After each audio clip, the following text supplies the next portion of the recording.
There are a lot of podcasts out there, but only one with this kind of energy. Welcome to EVP Show Recaps, Predictions, Sports. Let go, let show recaps, predictions, sports. In one podcast. Welcome to EVP Show Recaps, Predictions, Sports. Let go. What's going on, everybody? It's the EVP from the EVP Show, and we are live on a Saturday, and it's not a PLE day. Live for something new today. After the Major League Baseball absolutely kicked my ass today. I'm not happy with. Oh man, it's so frustrating. One strikeout. I needed one strikeout. So, oh man, that's rough. So we're live, obviously. We're going to be doing the WWE Season 3 Unreal. It took me a long time to watch this, so I'm going to do the best I can. I've covered the first season. I covered on a pre-record, and then last season, I did. I believe that I did. Yeah, I did it live as well.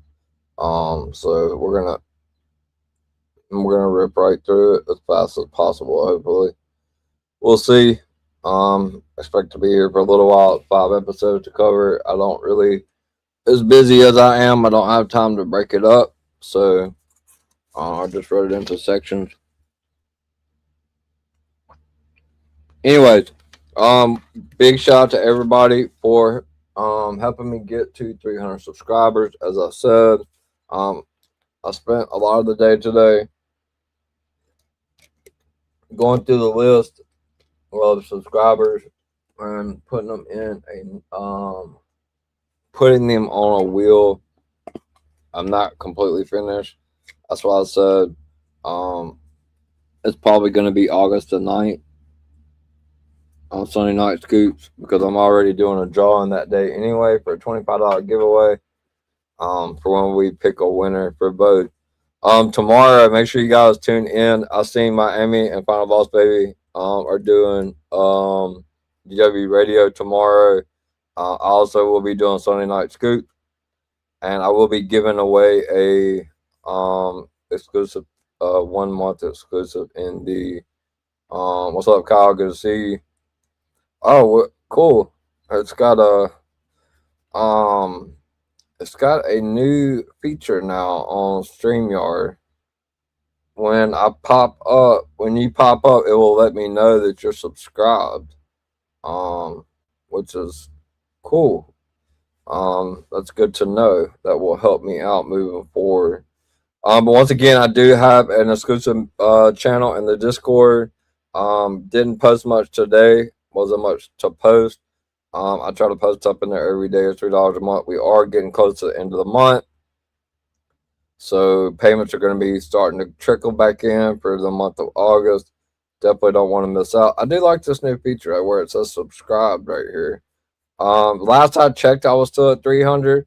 So as long as we're gonna stay, we hit the 300 mark. We got to 301 before SummerSlam. So you guys did help me achieve that. So if you are interested in joining the Discord, the exclusive channel, hit me up in the DMs.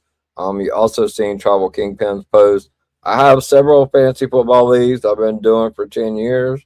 Had quite a bit drop from people that just a lot of drama last year in the league. So when you're playing for money, that kind of stuff happens sometimes.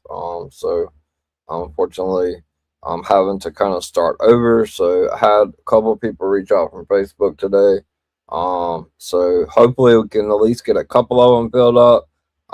I've never not had all 5 of my leagues in one season. So definitely a little depressing with only a month away, because normally I'm already full and starting to collect payments and getting the draft set up. So we'll try to get one league going.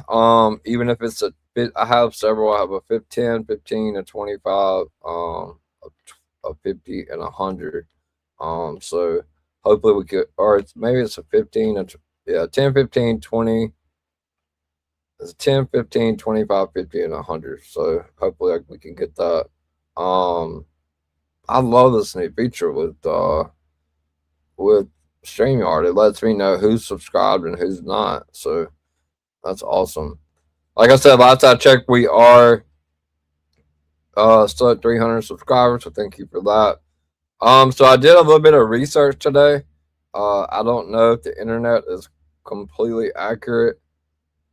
Next Sunday there will not be a Sunday night scoop, so you better tune in tomorrow. Um, if you're not in the Discord, if you have any questions before SummerSlam, next Sunday will only be the night 2 recap. The following Sunday, as it looks right now, I mean, according to the internet, I don't know, Kyle, if you're still here. It looks like there's 42 episodes of LFG, which is fucking unbelievable. I hope not. I love LFG, but I am not going to cover 42 episodes. I went ahead and sent Miami the stuff for the week after SummerSlam.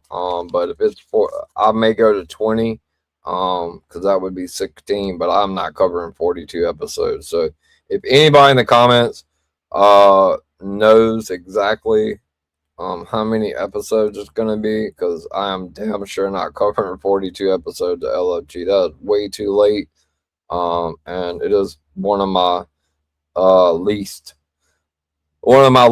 analytically best on the channel. I've enjoyed doing the season, but I am definitely not covering 42 episodes. So if anybody in the comments or anybody that comes in can let me know, that would be fantastic. So I just want to say this. I've seen this all over the IWC about Unreal. Like I said, this one took me a little bit longer to watch. Normally, I could just kind of binge watch them, but I wasn't able to do that this time. I had to just kind of watch a couple, and then watch one, and then watch another, and then finally I watched the 5th one. So, it's a lot of people think that it's scripted, and I don't. So, they are taking you behind the curtain. I mean, I'm sure there's some stuff on there that they probably propping it up a little bit, but I don't think it's fully 100% scripted. What's going on, Ariel? Ariel, it looks like you are subscribed too. So I'm doing the WWE Season 3 Unreal recap. I love this new feature that StreamYard is providing. It lets me know everybody on YouTube is subscribed, so I will know if you're not subscribed to my channel. So that'll help me out moving forward with these drawings. Because as I mentioned, for that $100 drawing, just because you're subscribed to me, I'm going to put as many people in as I can. But if you've ever been on my prediction show, you're in the drawing. If you've ever commented, if you ever liked, but if you just sub just for the chance at $100, that's not really fair to the people that's been here for this whole year. I will put you in there, but I think you guys should work out something with somebody else. I will do what's right and draw out of everybody, but if somebody wins that just sub like yesterday, I think that's just a little bit unfair to the people that have been with me and been with this channel for over a year. So, but please hit that like button on the stream. That's how, especially tomorrow, that's how we got 12 likes last Sunday, and so that's why there will be an exclusive membership given away tomorrow. So we're gonna have to get started because this is a lot. I'm probably gonna be here close to 2 hours. Maybe not. We'll see. So, as I said, a lot of people are not very keen on this show. Taking everything behind the curtain. You go inside the writer's room. You get to see stuff that Triple H and creative are talking about. I saw a big ruckus in the IWC when they were talking about the planned Royal Rumble winners. Obviously, it was 2 years in a row that shit happened. The year before, CM Punk was supposed to win and Jey Uso won. It wasn't and then all the reporters were reporting that it was planned since back in October. It was not. They clarified that on Unreal. It was like a month, maybe a few weeks before. And then again, I understand where everyone is coming from in the IWC when it comes to what they did with, well, not necessarily what they did with Braun, but the reason that they give for why they did not have Braun Breaker win the Rumble. They said they didn't want to shove him down fans' throats. Well, technically, WWE, you have been shoving superstars down our throats since I've been watching it. I mean, going back to the late 80s, the 90s, and the early 2000s. So I think that's a pretty lame ass excuse. I think that was a TKO call, personally, because Braun was not hurt at that time. So TKO stepped in, wanted Roman to win the title, which, more power to him. It brings more ratings. He's elevating that title, so he is main event night 2. But they can't use that excuse that we don't want to shove someone down your throat, because they've been doing that shit with Cody, with Cena, with Roman, with everybody. So, I mean, you discovering the world's meanest comments on it. I saw a lot of it. I don't pay attention to it. The IWC is a very toxic environment. So I tell you guys, if you ever need to talk, or I tell Kyle all the time, he's one of my best friends. Just take a day away from the internet. Like tomorrow I can't. I have 2 shows. Once SummerSlam's over, the week after that, I have a couple of days off. I'm not going to be on social media. I will disconnect myself from social media. You have to separate yourself from social media, because it is Twitter and X is like there's people trying to hack, report your accounts. It's crazy. So let's get into it, because we have a lot to cover, and I don't want to be here for 4 hours when I have 2 shows tomorrow. I only have one voice, and I think this is my 16th or 17th show in a row. So, all right, so let's get started. WWE Unreal Season 3. Episode 1 is titled The Why. And if you don't really get that, it's just basically they're explaining the why while they're doing everything. So, pretty self-explanatory. The runtime was 1 hour and 41 seconds for this. So you can see that I'm only going to cover what I put down. I might miss a few things, so you guys don't get mad. So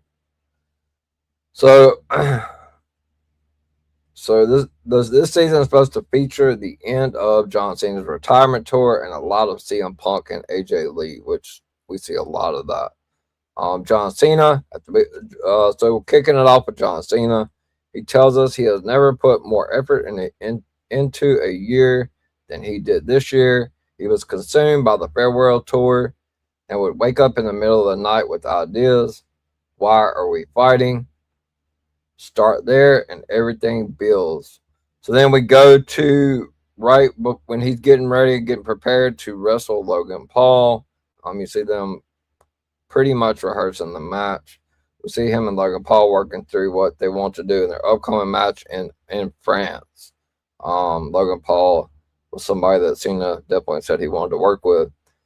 John Cena says his why for wrestling Logan Paul, so that's why the episode title is Why. They believe you are a waste of my time. He also needs to let new folks come in, and they have great new people. We see a lot of highlights from the match, and Cena gets the win with the attitude adjustment. He kind of tells Logan, like, this is where we're gonna finish. Cena says the why is everything. So, all right, so we go to the What is he? The chief content officer? Triple H. I call him Triple Chat GPT. Triple H says the challenge is they are building the entire year on saying goodbye to one of the biggest characters in the business, and then they have to move on. Once Cena is done in December, they have to start the push towards WrestleMania. One chapter ends, and they have to start a new one without one of the biggest focal points that they had. They also need to explore things John has never done before. So we go back to the Elimination Chamber. Originally, The Rock asked Cody Rhodes to sell his soul. Cody told The Rock to go F himself. He told Rock, you know what he said. I'm not going to say it. And then they decided with the John Cena heel turn after 20 plus years of keeping him a babyface. That's what I'm afraid they're doing with Cody Rhodes. They've turned him into the John Cena 2.0. That's why I said he needs to go heel. They don't need to wait 20-something years or at the end of Cody's career to do it. Because this heel turn, in my opinion, sucked.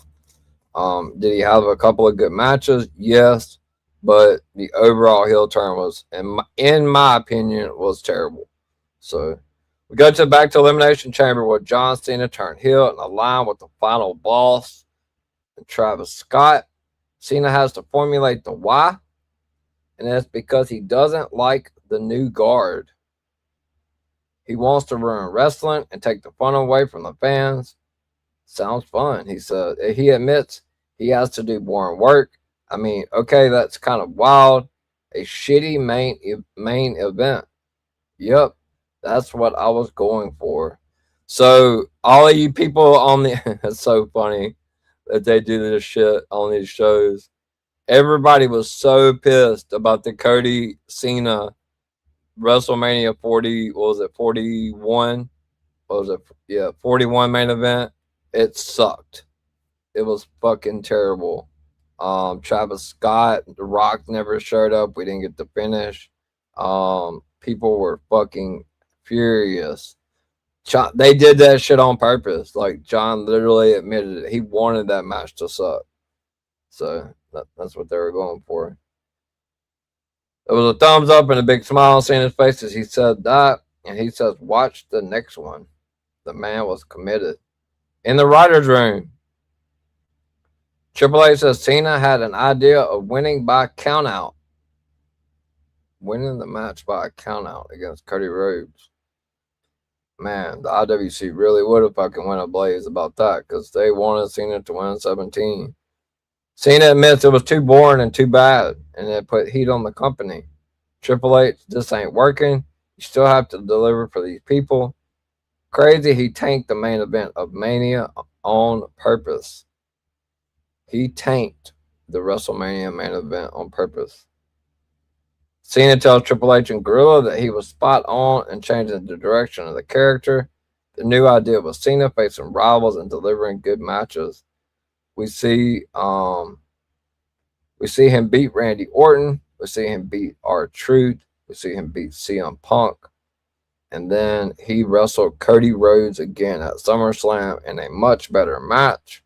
But Cody Rhodes ended up defeating John Cena for his second title win because Cody had been champion since WrestleMania 40 when Cena beat him. So, but Cody won the title back from Cena at SummerSlam. But this is where it kind of gets into it. He says Cody was supposed to be to beat the Virtue into him at SummerSlam. So Cody was supposed to basically turn him back face at SummerSlam. But the fans beat Cody to the punch. So Cena went into that match already a babyface. So he said that was Hunter telling him that he was swinging too big. Cena says the audience is the show. Triple H notes that John Cena walking away creates a massive void and they need to find the next big talent. Shout out to GW Media for reposting the stream. It looks like they are subscribed to my YouTube page as well. Or that's what it says. I don't know. Maybe they're subscribed to me on X. That's what it is. StreamYard now tells you who's subscribed to you and who is not on X and YouTube, so that's cool. So Triple H says that they need to find the next big talent. He tells all the creative in the writers' room that over the next year they need to get the younger guys. Another long episode, another lit episode. Oh yeah, this one's gonna be long, brother. I got 5 episodes to cover. So, what's going on, Kingpin?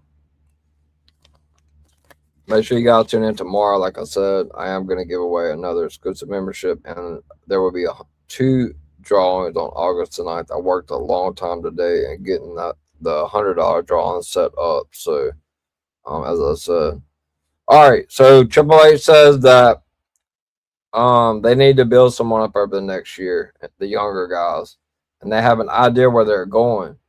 So then they cut to a lake, a bayou, something I'm familiar with from being from the South. They're in Georgia, with Brian Breaker.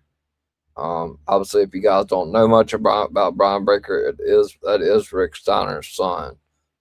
So I don't remember his real name, so I didn't write all that shit down. You guys want to know that, you can Google it.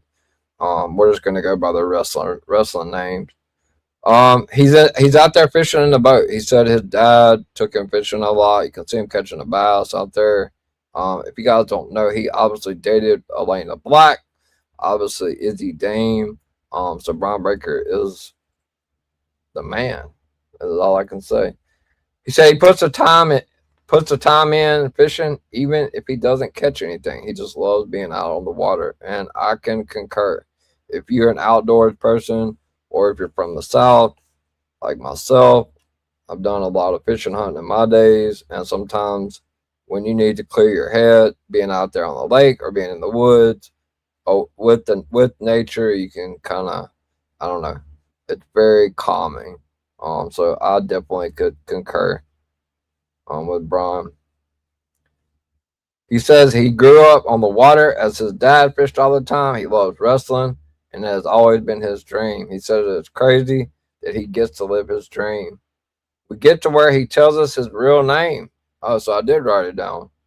His real name is Bronson Rechsteiner. His name is Bronson Rechsteiner. He is Badass Brian Breaker, or the Dog. He talks about the spear, running as fast as I can, and destroying someone's ribs or midsection. We get highlights of Brian Breaker just absolutely breaking Dragon Lee in half with the spear, and also I Show Speed at the Royal Rumble. So if you get a little bit of background info on Brian Breaker, he was a state champion wrestler and then played football. He played college football at Kennesaw State. He was a fullback. Short. He had a lot of blazing speed coming out of the backfield. He got noticed very fast. In his senior year, he started to get scouted. He actually went to training camp with the Baltimore Ravens in the NFL, but then he was released, which I had no idea about that. He was cut before camp ended, and he said he showed up at his dad's front doorstep and told his dad it was time to do the wrestling thing. We discussed his dad and uncle being one of the greatest teams of all time. Obviously, that's the Steiner brothers, Rick and Scott Steiner. We saw an early promo where he says he is not here to do flippy things off the ropes. He is here for gold and legacy. Shot fired at AEW, it sounds like. Triple H tells him he isn't here to be the next Steiner. He is here to be so much more, and mentions how Rock is more than what his father was. Roman is more than is done more than what Sika has done in WWE. Paid tribute to the legacy, but created their own lane. You want to be the first Brian Breaker. Brian notes he is part of the vision with Seth Rollins, and seeing how they deal with this cursed group, which we know the vision is super cursed. They've all been injured in the order that they've joined, which is crazy. Maxine, you better watch where you step every day, because you hopefully not. We'll pray that you're not, but So Braun says that Seth Rollins is the best wrestler in the world. Braun Breaker said that Seth Rollins is the best wrestler in the world. Seth puts over Braun as the next blue chip talent. How he soaks up, he's a sponge. And he soaks up everything around him. Triple H says calling someone the future can be the kiss of death, but the great ones always find a way. So we go to Clash in Paris. Before the event, Triple H sitting down with Braun Breaker, and he tells him that Roman Reigns really wants to make you guys. That's good to know. That's a good thing to know. If Roman wants to work with you, then obviously he sees something being in the business for so long. So Braun is amazed, and Triple H tells him people did the same for Roman, as that is the business. Triple H tells us that this is a chance for Braun to break out. So the match in Clash in Paris was Roman Reigns versus Bronson Reed. Triple H tells Braun and Gorilla that when he sticks Roman, his demeanor should be a cold killer fucker, is what he said. Excuse my language, but I'm just quoting what they said in the show. Braun says he has looked up to Roman for a long time, as they have a similar path. Roman beats Bronson Reed with the spear, and we see Braun getting the black hoodie on, and he comes out to spear Roman through the announce table. Braun puts over Roman for trying to elevate him and calls it the biggest moment of his entire life.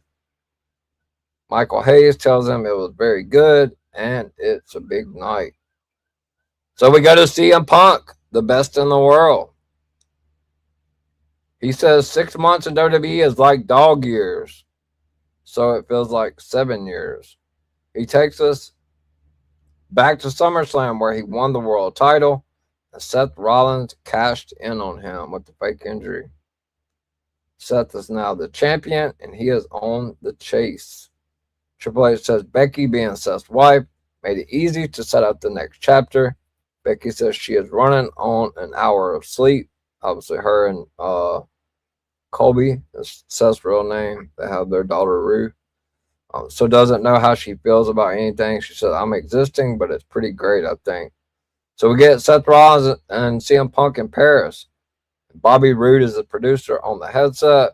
CM Punk hits to go to sleep, but another hoodie figure comes out. Triple H, just don't miss the ball shot. Do not miss the ball shot, he said, in Gorilla on the headset. I'm sure she won't miss that opportunity. Becky Lynch reveals and is booed out of the building. She comes up from behind CM Punk and delivers that shot. And then she takes him the black hood off. Stomped by Seth Rollins, and he retains. Punk says it is never fun getting kicked in the balls by anyone, but worse by the wife of your forever enemy. Triple H says they have great things in place going forward to get where they want. Triple H tells them for tomorrow they don't see Rollins the entire show, which will be Raw. Punk demands he stop hiding when he comes out on Raw and face him. Cut to the next Raw, and instead of Seth answering the call, Becky Lynch comes out. Triple H goes over the plan, and we cut to the plan happening. They all agree that Becky coming out, slapping Punk repeatedly, is better heat. CM Punk says he can't get revenge, but they are moving in a direction people are hoping to see, but probably don't think is possible. So when Becky is slapping CM Punk, the crowd is chanting AJ Lee. We all knew where this was going, but that made it great. Punk says his wife, AJ Lee, is the funniest, smartest, prettiest, and most down-to-earth person. He says she is his partner, wife, and favorite wrestler. So we meet AJ Mendez, who goes by AJ Lee. She says only family calls her April. Punk says she hates it, and he calls her Ape. She said he called her that for years, and Bret Hart sent a text to Punk asking how Ape was doing, but Bret used a gorilla emoji. So I am a gorilla emoji to Bret Hart, AJ Lee said. We get some backstory as AJ was obsessed with Punk during a story years ago. She talked about them having their first kiss on screen, which was over I don't know 15 years ago, and soon they became a couple and were married. So we get to meet Larry, the dog that recently passed away. I'm already realizing it's going to get. So they adopted Larry from a shelter. Punk says he looked like Lon Chaney Jr. turned into the Wolfman, and we get a snippet from the 1941 movie. He wanted to name the dog Lon Chaney, but AJ says she needed something better to yell if the dog got on her nerves. The character in Wolfman was Larry Talbot, so they went with that. Any mentions of Chaney, even Jr., gives me a chance to mention Lon Chaney Sr. So I am not just about the musical, as I love all things, and I don't know what the I'm not just about musical. I love all things Phantom. I have two of the Chaney Phantom figures my wife has bought me. So AJ goes to her backstory as she came into WWE during a time of bikini matches. She was different. She says the fans helped her break through the wall. Punk notes she broke through the wall, got bloody, and helped bridge the gap between divas and what we see with the division today. Bayley says a lot. Oh, my phone messed up. Sorry, guys.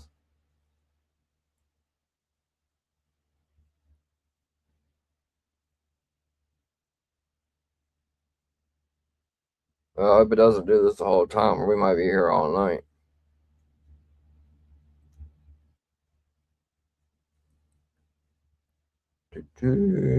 Sorry about that.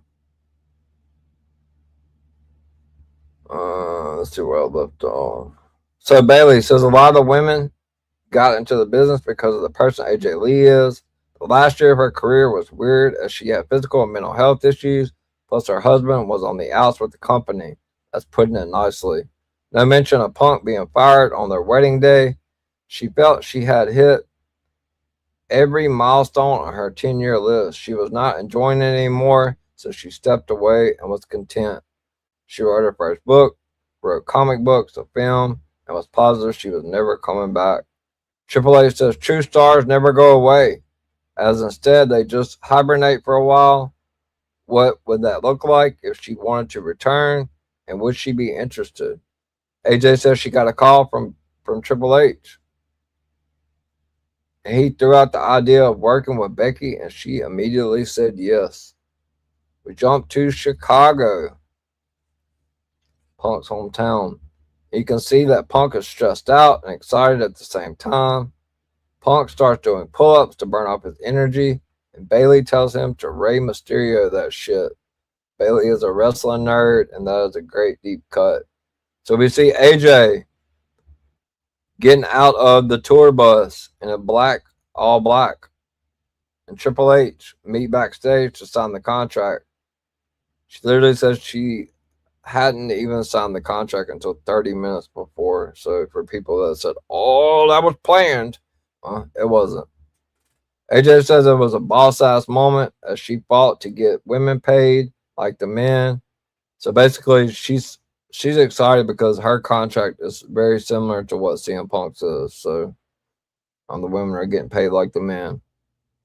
She tells Triple H she is wearing jean shorts for the first time in 10 years. Punk notes the women on the roster kept asking if she was here, and he could not confirm. They could tell by the smile on his face. So on SmackDown, Seth Rollins is in the crowd, and he introduces the greatest female wrestler on planet Earth, TJ Wilson, and Gorilla says, not on Mars, though. Becky comes out. The crowd immediately starts chanting for AJ Lee. You can see AJ and Gorilla. She looks nervous. John Cena gets up out of his chair, shakes her hand, and welcomes her back. That's cool. Becky is doing her heel stuff on the crowd like a pro. And out comes CM Punk. He hugs AJ before heading out and is told they have 11 minutes to go. AJ talks about finding the AJ Lee character as she is not AJ Mendez. I haven't skipped in 10 years, she told TJ. TJ joked with her about cramping. TJ said, we'll just shoot the camera the other way if you fall. Becky slaps Punk around again, and Punk just casually backs away and waits. And then the music hits, and the place goes bananas. AJ Lee comes out. AJ says the second she walked through the curtain, she could feel it. She absolutely attacked Becky Lynch in the ring. We hear a lot from people making their return. She calls it an out-of-body experience as she fed off the crowd. CM Punk says it was like she was one of the Road Warriors in Atlanta in 1985. He said, at the end of the day, I'm a fan that has the best seat in the house. AJ attacks Becky. It's one of the coolest moments of the year. Just perfect setup and delivery. AJ notes she never got to say goodbye to her fans and owed them something special. And then she jumps into Punk, does the little thing she always does. Her and Punk hug and kiss in the ring, and Seth carries Becky to the back. Triple H says he saw a lot of little girls crying, and you weren't alive when she was doing this. He thought this was so cool. AJ gets a standing ovation walking through Gorilla and gets a hug from Stephanie, it looked like to me, and Triple H. He tells her she has not missed a step character-wise. She said AJ Lee was waiting out there. She didn't even feel it until she walked out there. Punk tells her he got a text that within 15 minutes, the video already had over 1 million views on social media when AJ Lee showed up. That's TKO loves that shit. Punk tells the producer that you can only shit your pants so many times in a day, and he had diarrhea the minute he arrived at the building. AJ said that is just pure romance. Excuse my language. I'm just quoting what they said in the show. These two are great together. So we move to WrestlePalooza, and John Cena is working on his entrance with a bunch of children.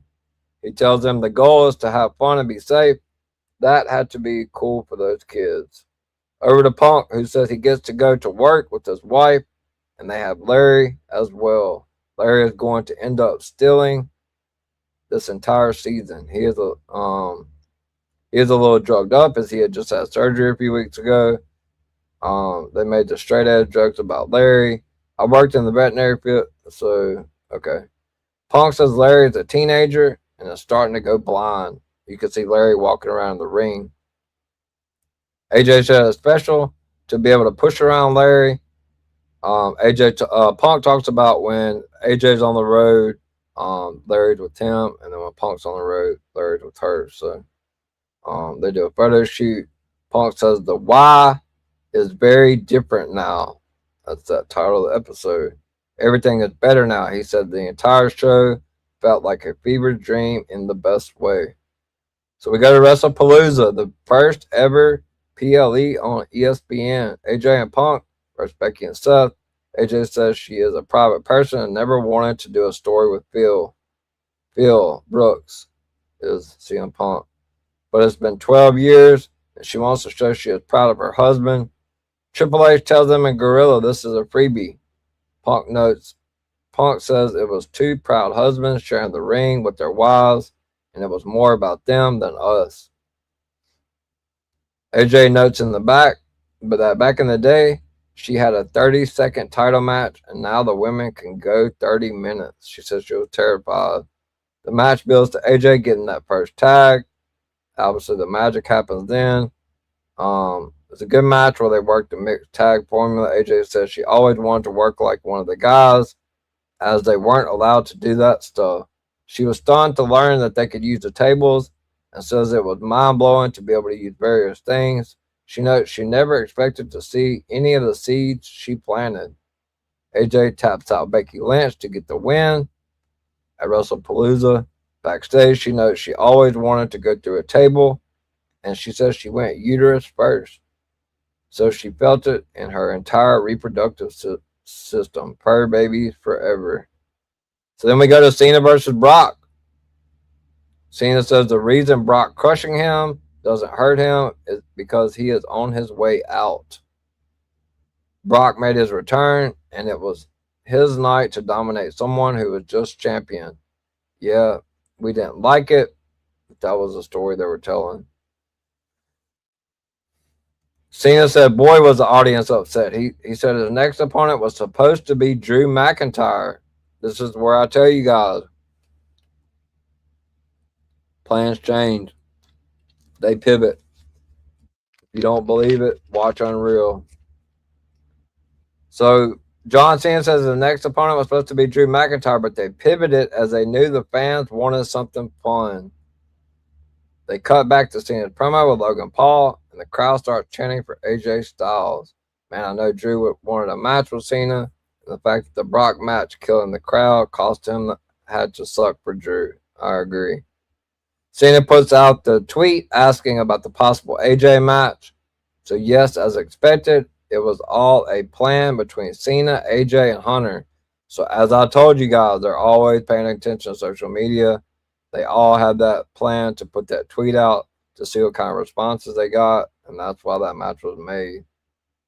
Cena does give the crowd credit because of the way they respond to the tweets. So they're in Australia. Cena says they're going to swing big. They agree it's going to be a cool match. It was considered the match of the year. I go back on the ESPN app to watch it once. So Cena notes the crowd started calling spots. He wasn't going to use the RKO, but the crowd called for it. He laughs that he can't hit the 619, but they teased it, and they turn up the audio so we hear Cena telling AJ to clothesline him. Normally, no audio is needed to hear Cena call spots. I really wanted to see Cena try the 619 myself. So 5 stars all day. Cena and AJ hug backstage. Seth Rollins walks by and calls them real pieces of shit. Had to suck to follow that match. Cody and Seth did a heck of a job though. Triple H mentions injuries can change things. Here we go. It's Seth Rollins versus Cody Rhodes, champion versus champion match. This will be the first time that Seth Rollins defeats Cody Rhodes. Shout out to the Wise Man for reposting the stream. Triple H said they had great things in place for Mania, and now that is all gone. Seth hits the coast to coast with a headbutt. Seth whispers to Cody, my shoulder is probably broken. Triple H says he thought the landing didn't look right. Cody wasn't sure how injured Seth was and got optimistic he was okay as they continue the match. Triple H notes that there are times they can dodge a bullet as far as an injury. Triple H gets in the ring to give Seth the Crown Jewel Championship, and Seth Rollins whispers in his ear, I am absolutely screwed. In Gorilla, they discussed the injury. Seth said it could be a labrum tear. He asked what month. Then he asked Triple H what month this is. You can see he is going through his head, figuring out if he can get to WrestleMania. So he has to get a scan, but he's already fearing it is going to be close to WrestleMania. It's always something, Triple H says. All plans they have for the remainder of the year for the Vision go up in smoke.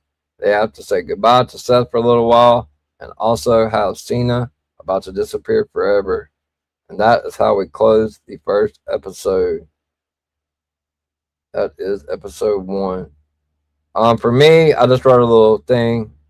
This episode seemed very focused. I enjoyed the pace. The hour flew by. At the end, I wanted to move to the next episode. So I did. That is the end of episode 1. All right. So hopefully you guys enjoyed episode 1. It was pretty good. Long. Let's see.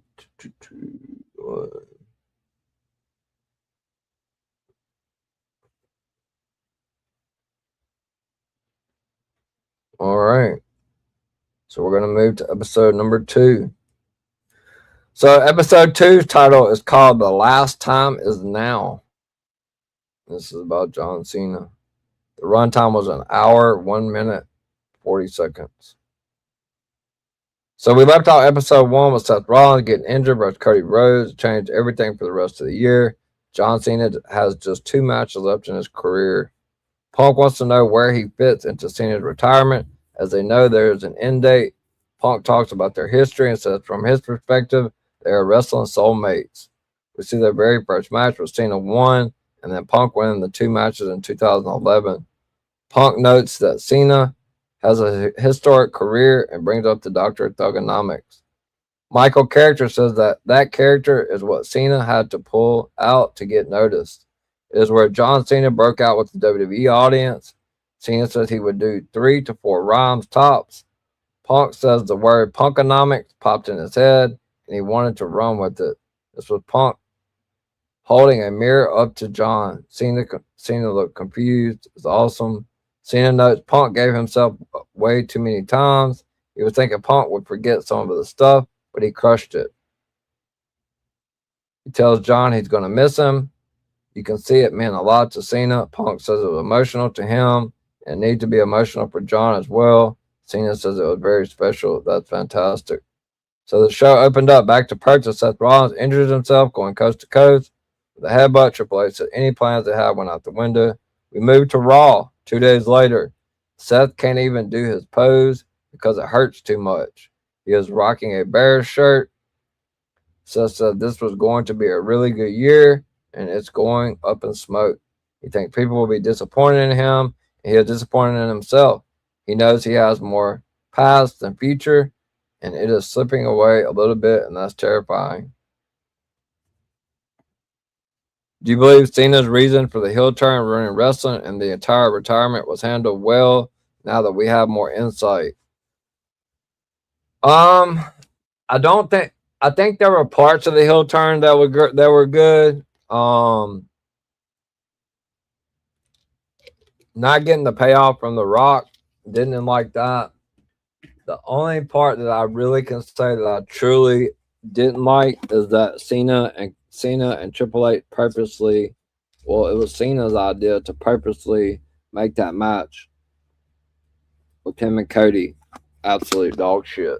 I didn't like that. And that's why we got Travis Scott, and that's why that match was shit. Their SummerSlam match was way better. I mean, it's okay, but listening to him tell the story, it's the way. It's just the way Cena wanted to go out. So, that's really the best way I can put it. Do I think that's the best retirement tour? I don't. He handpicked Gunther to retire him. Obviously, I mean, he did get to have some of his dream matches on the way out, or people that he's wrestled before, the Randys, the Punks, the Codys, stuff like that. He was supposed to be passing the torch to Cody, but all right, we got to move on. It's a lot of episodes. We're only on episode 2, and we're almost an hour in. This show's going to be a long. Triple H goes over the Division's history, and we get the cool graphics to make it seem more important. It started with Paul Heyman and Seth Rollins at Mania. Breaker and Bronson Reed joined. The idea was that Heyman and Seth using their star power to bring along Protect the Bronze. Now Seth is injured, and they have to explain his absence. The idea was pitched to have the Bronze turn on Seth at WrestleMania. So there again, it was supposed to be Seth Rollins and Brian Breaker.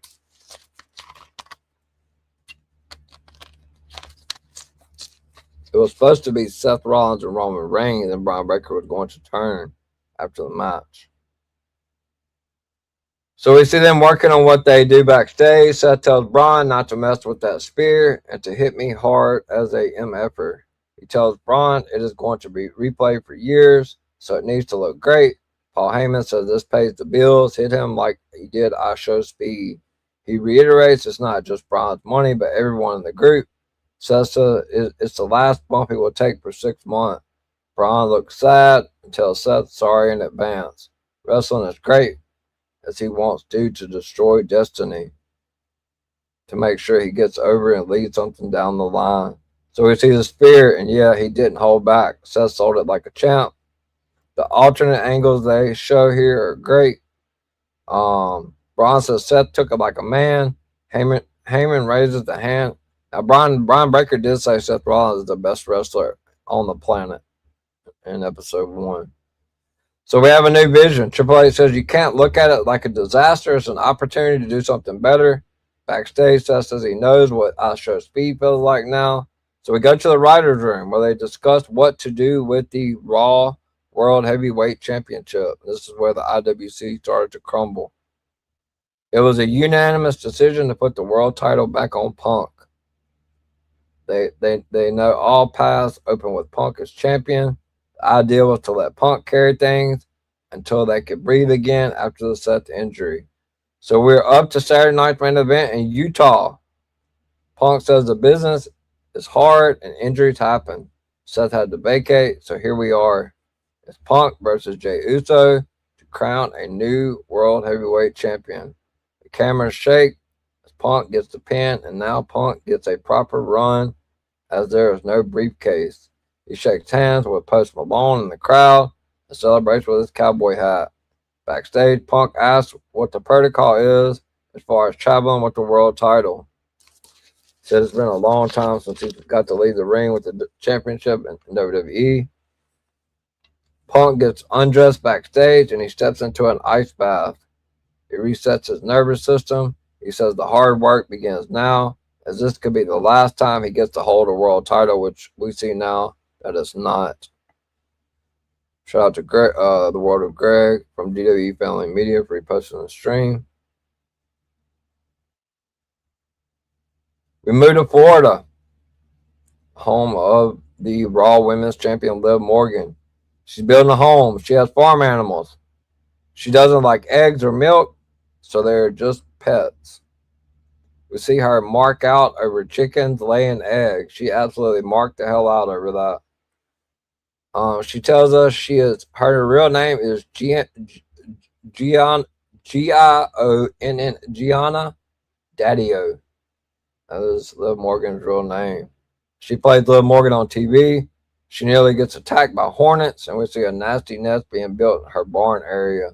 Liv says she should not be a WWE superstar. She says she dropped out of high school and got her GED. So it goes to show you guys you can turn your life around. She says she was not a Division I athlete and doesn't have family in the business. She was working at Hooters. She makes sure to note it is a family restaurant and kids eat for free on Tuesday. Liv Morgan, she needs somebody to take her phone, man. Kids eat for free at Hooters on Tuesday. Make sure to tell your wives and husbands that. So Joe DeFranco stopped in with his wife and is a trainer of Triple H and Stephanie McMahon. He was nice enough to pass on her information. She got a tryout. After the 3 days, she was signed and has been in WWE for the last 11 years.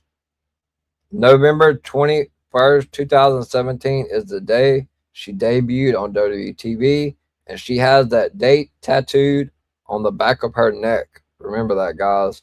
November 21st, 2017 is when Liv Morgan debuted on WWE television, and she has that tattoo on the back of her neck. You see the various cuts and bruises she has suffered over the years. She says, "I am a sicko." Liv Morgan to AEW confirmed. That's what I wrote. We see Triple H calling her a ring general. He also calls her the Golden Girl. Putting over how she can be put in there with anyone. He tells her she should be proud of herself. So we go back to Raw in June and in Green Bay, and Liv pops her shoulder in the opening seconds of a match with Kairi Sane. She said it sucks to have to leave a match and just walk to the back. She was trying to handle it with grace. We see the video, then popping her shoulder back into place. And oh, that sounded awful. She asked them if that's it. She breaks down as she was hoping they would tell her she could wrestle again. Sadly, no, as that was just a start and she would be out of action. She knew the work she had to put in. She knew the work that she was going to have to put in to get back or whatever. She also missed Evolution SummerSlam in her hometown in New Jersey. Back to the writer's room as Liv is supposed to be back at Survivor Series. Bruce Pritchard says the logical thing is to have Liv cost John Cena against Dominic Mysterio. Triple H just wants to make sure she is cleared, and Bruce said it can be offense only. Then they can get through the holidays and have her fully ready by the Rumble. So we jump to Survivor Series in San Diego. Cena wants to use everyone in Judgment Day to give his energy away. Dom says it's cool to see Cena in that way as he wants to help everyone. Liv says she feels peaceful as today is meant to be. TJ Wilson says nobody will be expecting Liv because she wasn't in War Games. So we go to Dom versus Cena. Raquel and Roxanne are out with Dom. Cena wearing the Intercontinental Championship looks weird to me. This was Cena's 177th and final WWE paper PLE match. 177 PLE matches for John Cena. That's crazy. Cena wanted the women to get physically involved and not just, he wanted them to hit bombs. Cena is great in this show. As you can see, he wanted to do everything to help anyone he could. Both Raquel and Roxanne hit their finisher. We saw Raquel hit the Tahana Bomb. Roxanne hit Pop Rocks on Cena. Adam Pearce is on the headset as a producer for this one. The women are tossed by the ref. So JD and Finn Balor are out to get them some of Cena retirement tour. Finn Balor versus Cena would have rocked. I need to go back and watch Triple H marks out over the way Finn and JD landed off the stacked attitude adjustment. Triple H completely marked the hell out. Here we go again with my phone messing up.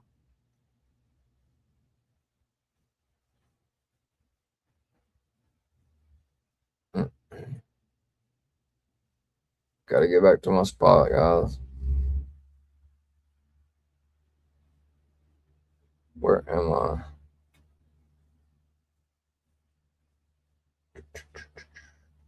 All right. Triple H marks out over the way Finn and JD landed off the attitude adjustment. Liv Morgan's music hit. She makes her return. She slaps the hell out of Dominic. Everybody thinks she's turning. She jumps in John Cena's arms, and she makes the John Cena heel turn face. Cena says it was way better than he did it. She kicked John in the nether region, and Dom gets the pin to regain the Intercontinental Championship. Cena says the energy has been given away, and now people want to see all these guys and what they do going forward. And then they go to backstage. Liv apologizes to Cena for kicking him down there, and he says it's all good. So great comments in wrestling. Cena says she didn't want to make it look bad, but he wears denim. You stretch it tight, and there's not much give there. Cena's tremendous. I want him back. Liv calls kicking him in the balls a career highlight and thanks him. She was stressing over the return, and then once she was out there, it felt like she never left. So now we're at John Cena's final match. And it was John's idea to do NXT versus WWE that night. To the writer's room where Triple H says the show is non-canon and not storyline driven. Cena versus Gunther headlines, and John doesn't want the entire show about him. He wants it to be about opportunities for others. John wanted to showcase the incredible talent in NXT, Sol Ruca, Obafemi, Javon Evans. He wants to give them a chance to steal the show on his last night. We flash back to Cena showing up to answer Kurt Angle's challenge because someone didn't show and he was given a chance. A writer jokes that Cena should go out first, do the job, and leave because he doesn't want it to be about himself. Triple H says Washington, D.C. seemed like a great place to have Cena's last match. Got a comment from Beep6487. I don't think you so Beep6487 does not subscribe to my YouTube channel. So if you can, please hit that subscribe button. Trying to turn Cena heel was the biggest mistake WWE made because they didn't know how to do it. Now they don't know how to make new stars and new storylines. With most 98% of that, I agree. If you would, please hit that like and subscribe button, though, because it does let me know that you are not subscribed. But thanks for the comment, and I do agree. So,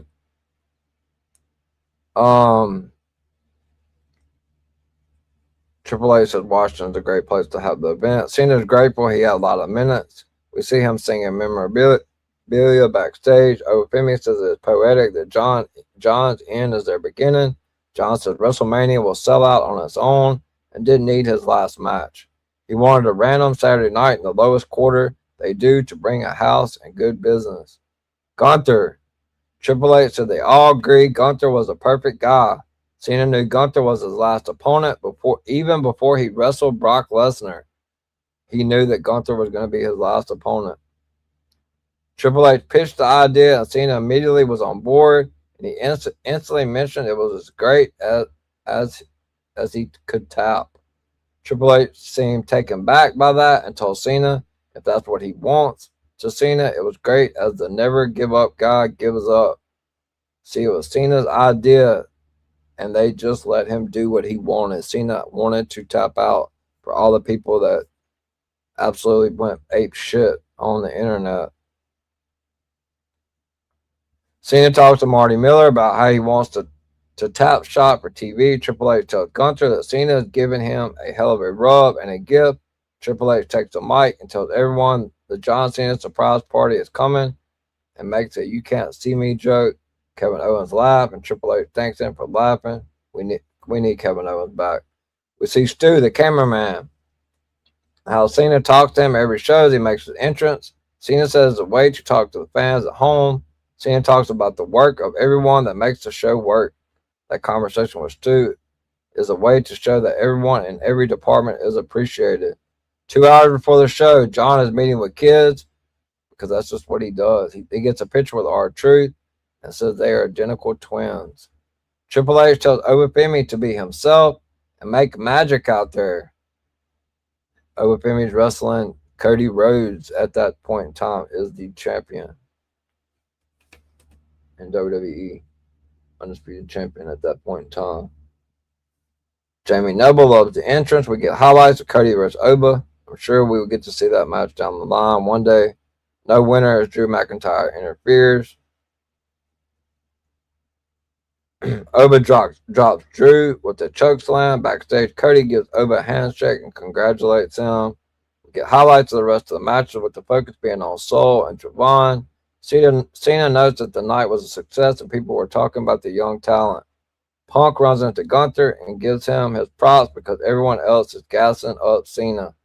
Punk mentions someone sent him a clip of Cena and Batista celebrating one night in the ring with Terry Bollea, and they each put the championship on the shoulders, on John Cena's shoulders. We see that video, and the way Punk knew there was a reason. He saw the clip, thought it was symbolic. Punk pitches the idea to Cody, and you don't have to ask him twice. He is pissed he didn't come up with the idea himself, and they both know Cena won't want to do it, but they will remind him that he did it for Terry Bollea. Punk goes to the floor to watch the match, and he admits he has been doing that recently for Cena's matches because he wants to be a fan. We see him and Bayley go out to watch the match together, and they take a selfie. Triple H tells Cena and Gorilla to make sure he has fun. Cena thanks Triple H for everything and says they had a pretty great year. Triple H thanks him for 25 years since he walked in the door, and they hug. This is great stuff as they cut to Punk and Bayley on the floor. The crowd reaction sounds so different. They draw out the beat until Cena's music hits, and then the place explodes. One more time with Stu, but this time John takes the camera and puts Stu on air. Highlights of Gunther versus Cena. Punk says, "You can hit him harder than that. You hit me harder than that." Gunther mocks Cena, which pops Punk. Gunther lives on the hate, so he was perfect for this role. They cut to Bobby Roode on the headset in a gorilla. As he was the producer on the match, I can only imagine how he felt. Cena calls the match beautiful poetry. He was told by everyone to take this in, and he wanted to shake them because he always took it in. He said nobody knew how ready he was for closure. Gunther hooks a sleeper, and they do the old Hogan of letting the arm drop. Punk, Bayley, Cody, Michael Hayes all pop when Cena's arm goes up. Michael Hayes said, "We're the biggest marks." Cena says Gunther is a great heel who takes control and slows the match down. Great heels are hated because they are methodical. This is everything he wished for, as it was his time to be killed off. He brings up how people go peacefully sometimes with a smile, and that's how he wanted this character to go. John Cena taps out, and the internet loses their mind. He talked about the internet losing their mind. I've said over and over that I loved it and it was a perfect ending. Yes, I know people paid a lot of money to be there, wanting to celebrate a Cena win, but you knew Cena was always going to do what's best for business. To me, it was always his call, and if that's how he wanted to go out, great. They show the kids crying in the crowd. Punk and Cody come out to put their championship belts on Cena. He refuses. The Punk reminds him that him and Batista did that to Hogan. Hogan's not here. Cena accepts and then leaves his shoes and armband in the middle of the ring. We see Michael Cole crying on commentary. And we see, oh my gosh.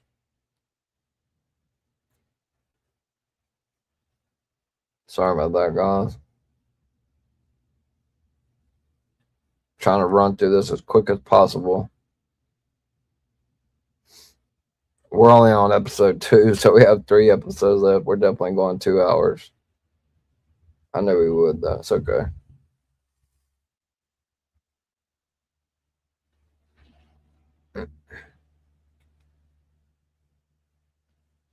So we see Cole crying on commentary. We see more fans crying and not just kids. Thank you, Cena chants. We get tweets and videos of people losing their minds over Cena tapping out. Cena says the fans didn't understand that this was the first time a character was killed off the show. You have to make the character's death to further the show. He says it was the ending of his story, but not of his story, but not the story. His last decision was a bold swing that was not universally liked, and that's what he wanted. He says Paul is great, and he gives Cena the freedom to paint, but knows Paul has to wear the crown. We see the crowd at DC booing the shit out of Triple H and harassing Gunther as he leaves. John Cena just wanted to do what was best for business. We get people hitting on the idea that you go out on your back. Triple H doesn't see Cena's run as a failure. He says it was a success on all levels. Of course, he would say that. John Cena says he never misses a moment and goes back to how he has taken in every time he has walked down the ramp.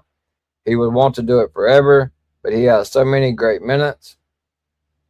He has been thinking about this for 3 years, and the picture he painted is way better than he thought. He closes with, "My time is up, and your time is now." For me, this was definitely the biggest episode for sure. So yeah, that's episode number 2. That was definitely my favorite episode for sure. So we're going to move on to episode 3. It's titled The Rise and the Rumble. 1 hour and 44 seconds. So we closed episode 2 with John Cena tapping out to Gunther and people losing their shit on social media. Triple H talks about the importance of the Royal Rumble and how you can view it as WWE kicking off their playoff season. It starts the march to their Super Bowl, which is WrestleMania. We get highlights of various Rumbles over the years, and Triple H breaks down that the winner gets to choose whoever they want to face for a world title at WrestleMania. We're in the writer's room. This is where people flipped out about Bron Breakker. They discuss options for winning the Rumble. The first name mentioned for this past Rumble, not the one Jay won, is Bron Breakker. Triple H wonders if Bron can mentally handle it and if the fans will accept it. Such a shitty excuse. They worry the fans will think they are shoving him down their throats if he wins the Rumble and then the World Championship. That is absolutely god-awful. That's what they've been doing since I've been watching it. I assume Triple H is having flashbacks to the reaction to Roman Reigns in 2015. For the women, Liv is the obvious choice for Triple H, but they need to make sure she is healthy. Liv is working out in the ring inside a barn, and she loves to drop the F-bomb. She does. She says she is ready and is 40 hours away from being cleared. She is working on getting her shoulder mechanics back, and the main thing is cardio and ring shape. Get a cool camera technique where they show multiple shots of working in the ring, which makes it look like 8 Livs are in the ring. She has been in every Rumble. Liv Morgan has been in every Rumble since the first one and doesn't want to be runner-up again. So the show opened up. Seth Rollins is on a bus on the way to Birmingham to get his shoulder surgery. We're not doing too terrible on time. We're on episode 3. He is thinking about what Mania could have been. He knows he doesn't have many left, and he wants to headline WrestleMania. In his opinion, he has not properly been in a Mania main event. He cashed in and closed the show on night 1, but has never closed night 2. He felt this was his year, and that is now out the window because he was scheduled to face Roman Reigns at 42. See Seth in the room getting ready for surgery. Becky Lynch is by his side. Dr. Dugas asks Becky if she wants to watch from the viewing room, and she wants no part of that. She will be in the viewing room, but doesn't want to see any blood. She closes her eyes and calls it disgusting as she takes a peek at the TV screen. Seth Rollins wakes up and is kind of loopy, but asks if everything went okay. He's feeling a little better, and the first thing he wants is something to drink and for them to put on SmackDown for him. That's the first thing Seth wanted, was something to drink, and he wanted to watch wrestling. Becky fixes his hair into a man bun. So back to Survivor Series. It's time for War Games, and the idea is to let Braun have a breakthrough performance. The goal is to let him get a rub from the established stars in the match. Triple H talks about the rub and how you get enough that eventually you're going to be giving the next guy the rub. Punk says nobody is ever ready, but you have to believe you're ready. He knows Braun has the weight of the world on his shoulders. He said he was never told he would be the future, but when he sees people telling Braun that, he is glad he didn't have that pressure. We see Braun take the Doomsday device and land on his neck. Braun says it was scary, but he could feel his hands and feet. He didn't know, though. Triple H notes that in this business, it can be over at any given time, and in moments like that, you just hold your breath. They have to start thinking of a plan B and C in case something happens. Michael Hayes says the next logical thing is to have Bronson Reed roll into Braun's spot, but the doctor at ringside said Braun is okay to keep working. Braun starts spamming spears and says he will run through a wall for Hunter and the company as he has a job to do. Braun spears Punk and gets the win. Cody Rhodes says they are rooting for Braun even if he is coming to take someone's top spot. Triple H checks on Braun backstage, and Braun tells him he would work through a broken neck for him. Triple H laughs and says he doesn't want that to happen, though. He knows they dodged a bullet with Braun. So yeah, they thought he was hurt. We head down to NXT in Florida, and we get a rundown of NXT Purpose. Triple H says they have talent down there, ready to go, and all they need is a chance. We move to the writer's room, and Triple H wants to do something with Oba and have him debut at the Rumble. He calls Oba a sponge and a bad MFer. Paul Heyman calls him a starting pitcher working in the bullpen. Triple H mentions Trick Williams as he has done everything he can in NXT and worries he might regress if he stays there. He wants to pull him up and have him work with more seasoned performers. Bruce Pritchard preaches patience as he doesn't expect them to be 100% ready. Back to Florida as Trick Williams is with his girlfriend, Lash Legend. They are married now. He has taken her to a zoo where she can see her favorite animals, elephants. Trick tells us his government name is Matrix Belton. Matrix Belton is Trick Williams' real name, but he goes by Tricky 2-time. The Anointed One, Trick Willie, Mr. Whoop That, and Mr. Lemon Pepper Stepper, Trick Williams.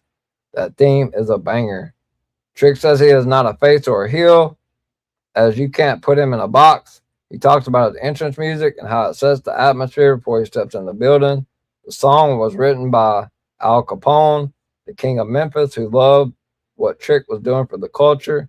Trick was a wrestling fan since he was a kid, and his first curse word was at 3 when he heard Austin talk about a can of whoop ass. So Trick Williams heard Steve Austin say can of whoop ass at 3 years old. Back to Trick and Lash with the elephants. Trick feels like a lion, and yet Lash is all about the elephants. Trick notes that lions and elephants shouldn't be together. He puts over Lash and how his heart started jumping when he saw her. He asked her out 3 or 4 times before she finally said yes. He never asked her to be his girlfriend, but she just moved in one day and said, let's tell the world what we have. Once they ended up together, that was when his career started to take off. He said, yes, she can't go anywhere. November 27th, 2025, Trick Williams gets down on one knee and proposes to Lash in a moment shared all over social media. We love weddings. Lash reaction to the ring was nice. Trick jokes they are traveling all over the world and they're paying for it. Back to the elephants, and one of them is peeing. They're amazed at how much is coming out. So yeah, we nearly get 40 seconds of an elephant peeing. Triple H is talking to CM Punk in the ring. At Cena's last show, he tells Punk they have a bunch of kids that are ready to step up, and they have a roster of guys that are ready to make them. Triple H knows they are good with the future. He asks Punk if he has spent time with Oba, and Punk has enjoyed the time he has spent with Oba when he visits the NXT kids. Oba Femi. I'm not going to be able to pronounce his government name, guys. So you're gonna have to look it up. It's way too long. Oba tells us his government name is Torioluwa Oshimi Isaac Odug Besa Odug Besson. Isaac Odug Besson. I don't know.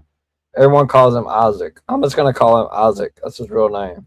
But if we know him from TV as Obafemi, I remember reviewing his first match. So we get footage of Oba wrecking people. Corey Graves on commentary notes Oba is going to have statues and casinos named in his honor. Oba grew up in Nigeria, moved to the U.S. in 2018.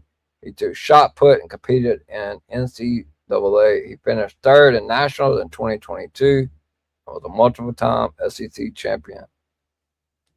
Oh my God, my phone is killing me. It's like burning up.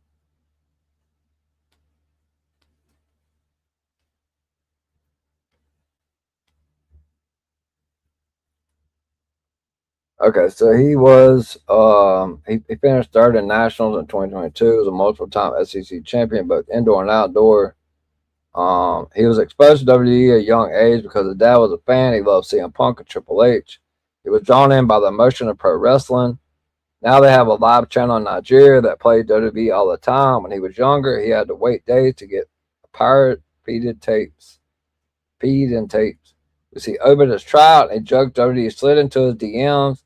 He thought it was a joke at first, but did further research and realized it was a real thing. Triple H said Oba is a guy that if he carries through what you think he can do, he'll be a future star. Unless we're totally wrong, this is a rocket ship. Oba gets caught up for the Rumble and wants fans to think he is the real deal. Oba says it's not the moves, it's the thing between the moves. Triple H expands on the idea and says you could tell everyone at the PC that, and some get it quickly, others it can take 10 years. He said Chelsea Green is at the top of the list of someone who will take anything she is given and turn it into gold no matter how much time she is given. So speaking of Chelsea, we go back to December 2024 as Chelsea is at the site of her new home. We saw this last season when her and Matt were building their new house. Now we jump ahead to this year and the house is finished. She has a house full of dogs. She had her nose broken in Tampa and needed to wear a mask, so she had it bedazzled and didn't have to take a day off. She said it's so fun hearing the reaction of the fans when a pretty girl is put in an unpretty situation. We see Charlotte send her into a cake, and Chelsea's having a ball with it. She says, hey, Matt Cardona is here. As Chelsea introduces him, she says, Cody Rhodes and Brandy Rose set them up. Cody and Brandy set Matt Cardona and Chelsea Green up. The rest is history. The best part is she gets to see Matt every day since he's now back working with WWE. They still have to work hard on their relationship, so there are boundaries between work and play. Chelsea likes her sleep in a clean hotel room. Matt needs 17 layers of tanner, where he destroys the sheets on the bed, and they showed a picture of that, which is hilarious. Matt thinks they need 2 rooms to do their thing and 1 room to do the main thing, which I'm not going to say live on TV, on YouTube. They may copyright that. Chelsea says she has her routine for 3 years and now she has to adjust. She says the house was built around Matt's toy collection. We see his toy room, and he says it is only 5% of his collection. He has his own toy company, and does a podcast about toys. Chelsea said Matt put her engagement ring in an Undertaker toy casket as he knew Chelsea doesn't care about his toys. He had the ring in a casket in the hotel room, and Chelsea never realized it. So we see the video of Matt proposing to Chelsea. Chelsea says she'd fine with her man collecting toys instead of going out and partying and collecting other women. If it helps him keep his sanity, then she is all for it. Matt quizzes Chelsea on WWE Superstar by showing action figures. She gets Andre, Macho, and Brooklyn Brawler, and she counts that as a win. So we got a Royal Rumble in Saudi Arabia. Chelsea said the Rumble is where you can go viral. You get NXT women getting a chance to be seen. You can have a matchup fans never seen. Liv caused an overwhelming feeling to be back after her injury. Lash Legend says they respect the culture and country of Saudi Arabia, so they can get creative with their gear. Chelsea explained her gear, which looks like newspaper headlines of all the things she has accomplished. The Women's Rumble. Saul enters at 10 and gets some shine. TJ Wilson is on headset and wants to make sure Charlotte is okay. She is, as she just broke her veneer in her mouth and on her tooth. We get more focus on Liv, Lash, and Chelsea. We get some fun spots with Chelsea as she notes before you're eliminated, the trick is to get everyone to interact with you, to cheer or boo you. She salutes Rhea Ripley and gets the reaction she wants before getting tossed. She jokes that she barely broke a sweat, but her hair is a little messed up. Lash gets to eliminate both of the Bella twins and then Charlotte, as Trick watches with a huge smile on his face. They check on Charlotte, who says she is okay even with the cracked veneer. Lash gets to eliminate Io as well, as she gets the Diesel push in the match. She eventually gets tossed out by Rhea Ripley to end the run. She is nearly in tears backstage because she is so grateful for the chance she was just given. She eventually breaks down and starts crying. Into the match, as Liv eliminates her partner Raquel, and the producers and Gorilla pop due to the reaction from the crowd. The final three was Soul, Ruka, Tiffany Stratton, and Liv Morgan. All three women end up on the apron. They did a sweet little sequence where something could have been messed up, but they pulled it off. Liv Morgan gets the win. Tiffany Stratton finishes as the runner-up. Liv Morgan actually forgets to point to the WrestleMania sign. The ref reminds her, and we get the sign point. So the ref had to remind Liv to point to the sign after the Rumble. She comes to the Gorilla, and all the women, including Rhea Ripley and TJ Natty, tells them to celebrate with her. She laughs that she finally got one. Triple H congratulates her and gives her a hug. She hugs Jason Jordan as well and makes sure it was worthy. He reassures her it was. The Men's Rumble. Triple H giving Oba some advice and tells him he is about to light the world on fire. Braun Breaker gets attacked by someone in a hoodie during his entrance and then is eliminated in seconds by Oba Femi. The video package is set to Humble by Kendrick Lamar. Oba gets the Diesel push in this one. They highlight Mr. Iguana being in the match. Trick Williams makes his entrance and they cut out Kendrick so that we can hear Trick's entrance theme. Trick eliminates Mr. Iguana and La Yesca before Cody Rhodes eliminates him. Lash wants to make sure people heard the pop for Trick and how the crowd was on beat. Trick says he was exhausted from his entrance because of the energy from the crowd and he lost his leg power. Brock Lesnar enters and wrecks everyone. That included the famous Brock Dragunov spot. Triple H wants to make sure Dragunov is okay. We get the Brock over showdown, and who knew where it would end up leading? The reaction to that moment changed plans for the rest of the year. Triple H put over the fans' reaction. How the fans bought Oba is a big deal. Brock eliminates Oba, and he immediately wants any feedback from Triple H backstage. The man wants to learn.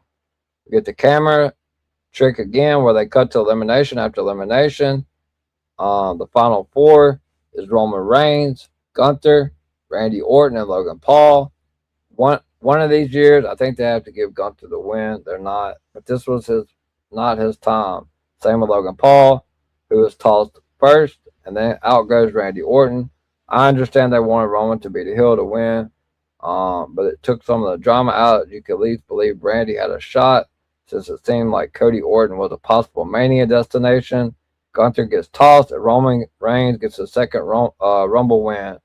Robert Roode was on headset and agrees with any other producer that they got the match they wanted. sign pointing because Roman is a pro. Triple H said Roman is on the way to Mania main event, and they have him positioned well. But he also knows Brock versus Oba is money. Writer's Room. Triple H pitches the idea for Brock and Oba at WrestleMania. He calls Oba the most legitimate bad MFer that has walked through the door in a while. Heyman said Oba reminds him of Roman as he is measured in what he says and processes quickly. He knows his youth is an asset. They aren't sure if Oba is a face or heel. But Triple H isn't sure if it makes a difference because the crowd is going to go crazy for it. Bruce Prichard said that can be a marquee match at WrestleMania. So that is it for episode number 3. Roman Reigns winning the Rumble. That was a good episode as well. So we move on to the 4th episode. That's going to go. Life Happens. That's the name of it. 55-minute runtime.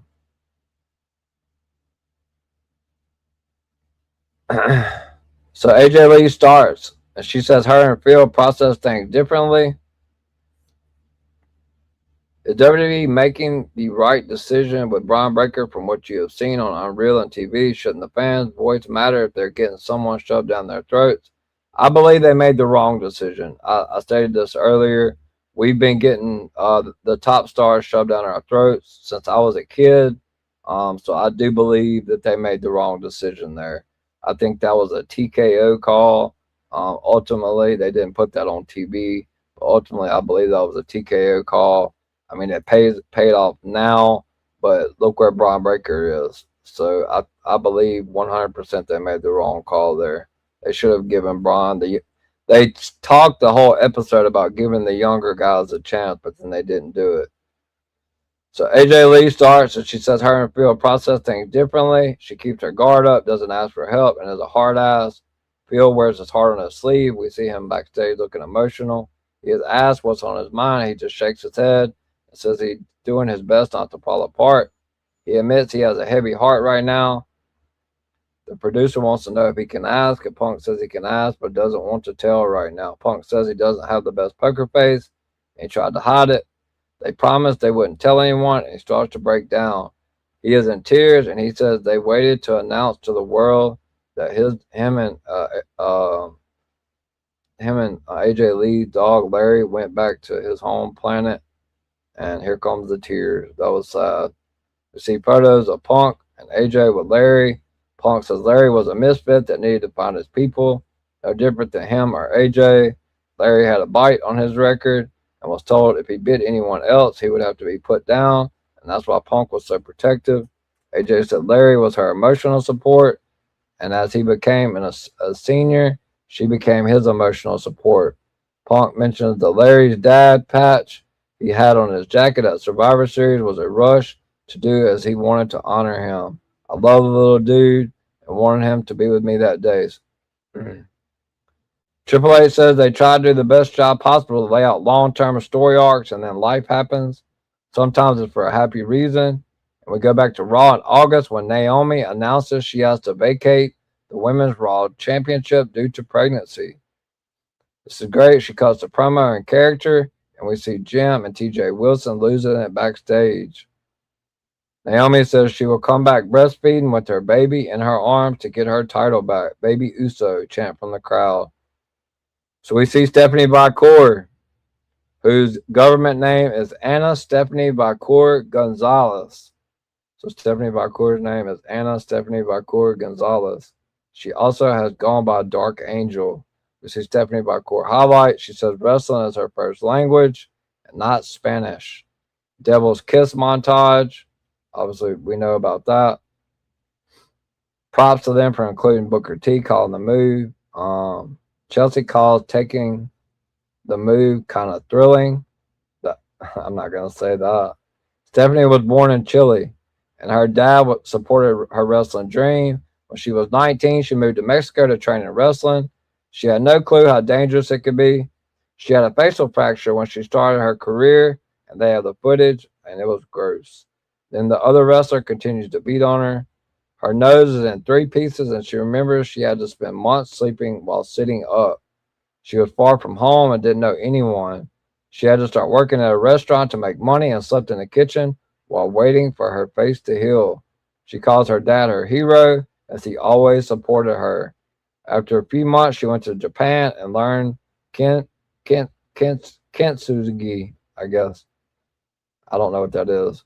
It's the art of putting broken pottery back together by mending fractures with a special lacquer that is mixed with gold, platinum, or silver. We see her putting a teapot back together that ties into how she does the makeup on her face. That's pretty cool. She says she was reborn with kintsugi. So we go to WrestlePalooza. Stephanie says the producers had an idea for the end that involved the Devil's Kiss, and she said no. This was the most important match of her life, and she wanted to break out her hardest move. A producer notes it is similar to the spiral tap that AJ uses, but it's Stephanie's take on it. She wants to achieve her biggest dream with her greatest move. Stephanie versus Io. The winner is the new women's world champion. Stephanie's dad Hector is in the crowd, and it's the first time he had ever seen her wrestle. It's an emotional episode.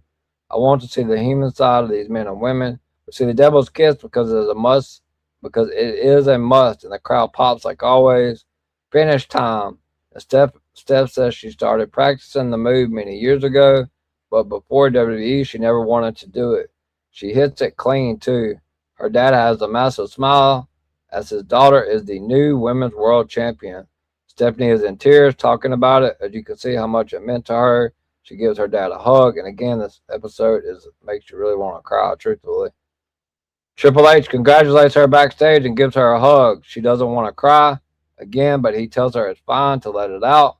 Michael Hayes gives her props for nailing the finish, and that it's fine if she cries, as it is emotional. We see her hug her father backstage, and the tears are flowing again. Her dad tells her, "She's beautiful, I love you." Triple H moves to Braun Breaker. As other time, life happens and things go away. We go to Raw, where Braun is supposed to get angry and destroy the announce table. In the process, he throws the table and says the hernia happened when he was screaming. So a lot of people did not know that. I didn't myself. That when he suffered that hernia injury, it was not from throwing the table, but from screaming. It wasn't from anything physical. His stomach got tight and he wasn't sure what happened. He tried to stand to do something else and couldn't. He went into medical, and we see Triple H relaying the info to Robert Roode and Bronson Reed and Gorilla. The doctors saw it and said they needed to go now and get surgery. But Braun gets emotional as he felt he let people down. He said it sucked, all this work, and he notes his body quit on him. Triple H asked Bruce how long Braun would be out if he needs surgery, and he is told several months. Triple H, you can see him saying the F word. He's crushed. To the writer's room, where the doctors have said Braun can't do anything for 6 weeks. If he tries anything, he can mess up and have to start over. We get the cool graphics to discuss the Vision being under attack from real-life injuries. Seth is out, and they pivoted to the Bronze. They added Logan Paul and Austin Theory. Before it can get rolling, Braun goes down with an injury and need to pivot to Bronson Reed. They discussed the story would be Seth versus Bronson Reed. The idea is Braun may be able to come back to cost Seth the match at Mania. Triple H says the plan is to put the full weight of the Vision behind Bronson Reed, but this thing is quickly falling apart. Snake bitten. Bronson Reed then tears his biceps, breaking up a pin on Monday Night Raw. He knew instantly. You can hear him in the ring telling Americano that he tore his bicep. Then he tells the ref. He rolls out of the ring and gets checked by the doctors. No reaction from Gorilla. We see Bronson talking to Austin Theory backstage about the injury. They both wonder if the group is cursed, and Bronson tells Austin Theory to be careful. So we go to Elimination Chamber in Chicago.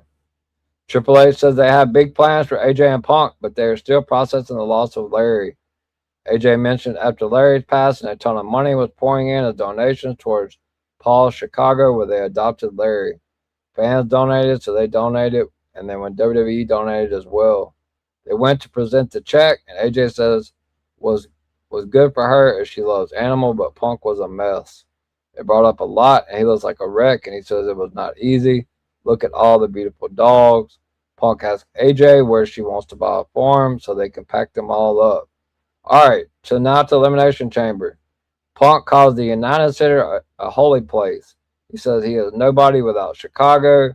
He is at his best here, and they have carried him through some of his greatest moments. Triple H said this is their last big spot before WrestleMania, and they knew it was a big spot as Punk is the heavyweight champion in Chicago. They also have AJ Lee having her first singles match in years, over 10 years, against Becky Lynch. Trick Williams is back, and Triple H has something new planned for his entrance. Hey, there's the Danhausen box that we all talked about on our shows. I assume he ends up on the show at some point. They rehearsed Trick's entrance, and Triple H says the main job is to step out and look like a star and not trip. If you do, you're Trip Williams, so don't pull a Titus, he says. Seth Rollins is back, so they're hiding him in a bus. He is also stunned at the run of injuries happening with the Vision. Triple H says Seth is going to return as a masked man with the big reveal, but they need a decoy first. We see Triple H planning out things in the chamber with Michael Hayes and the other producers. Rhea Ripley is working out in the chamber as well and says she's getting too old for this shit. She doesn't think people realize how high it is on top of one of these chamber pods. She doesn't like heights but likes to do stupid shit. She takes a practice bump with one of the crash pads to get a feel. The Women's Elimination Chamber, Tiffany Stratton, Kiana James, Asuka, Raquel Rodriguez, Rhea Ripley, and Alexa Bliss. The winner gets a championship match at WrestleMania. We get highlights, and Rhea enters to wreck everyone. TJ and Jason Jordan are the producers, which is very common that TJ and Jason are the producers for the women's matches. Alexa gets Asuka missed and is eliminated. The door gets stuck and has people freaking out in Gorilla. They say it's stuck closed as one of the pins broke, so they tell Bruce they are working on it. Raquel eliminates Kiana and Asuka, but they can't leave, so they roll to the apron. Triple H, you have to get that MFer open. It's live TV, man. They fix it and the crowd pops. We get to the end where Rhea coming off the pod with a cannonball to Raquel. Tiffany then follows with the prettiest moonsault ever, and Raquel is eliminated.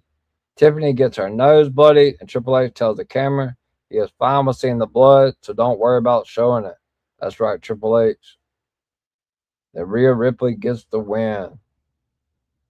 Triple H checks on Tiffany. She says her nose looks effed up and laughs. Becky tells her it is straight. Tiffany says her lips are numb. She's a bloody mess. The women congratulate each other in Gorilla and receive praise. Tiffany cuts a promo on Rhea as she is within earshot, and Tiffany takes blame as she didn't catch herself on the way down. Her nose isn't broken, so she is in the clear. Rhea apologizes. Tiffany tells her it's not her fault. Tiffany puts her grill in and takes photos of bloody nose and face. AJ Lee is backstage, and Petey Williams wants to make sure she's okay. Punk says it's just butterflies. It's his first singles match in over 10 years. Triple H tells her she hasn't forgotten how to do this. AJ said they had 20 minutes, and jokes are all previous title matches combined. So we get AJ Lee versus Becky Lynch for the Women's Intercontinental title. AJ was worried she would need Inhaler out there. We get match highlights and the ref bump with Jessica Carr. AJ knows Becky wants to be the best bad guy in the world, and she knows she needs a good face.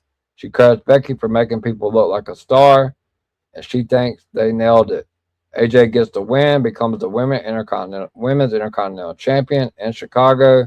She says she felt like she was in another world. She thought she was just back to have fun, and now she's being trusted to carry a championship. She shows off the mat burns on her elbows and the strands of hair falling out because Becky is a bruiser. So then we go to the main event, CM Punk versus Finn Balor for the World Heavyweight Championship. So, let's see. So Punk gets his lip busted open from a kick and loves it. It makes it night better. He wants his matches to look like fights and doesn't want to look the same after the match. Punk gets the win in a hard-fought battle. He secures his spot as world champion heading into WrestleMania 42 in the Night 2 main event. AJ Lee runs down and we get a double celebration. Punk says they had a little bit of a moment. I don't know what just happened.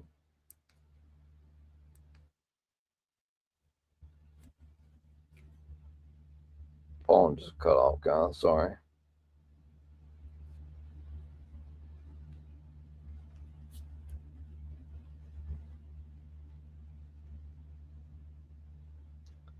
My phone's like scalding hot.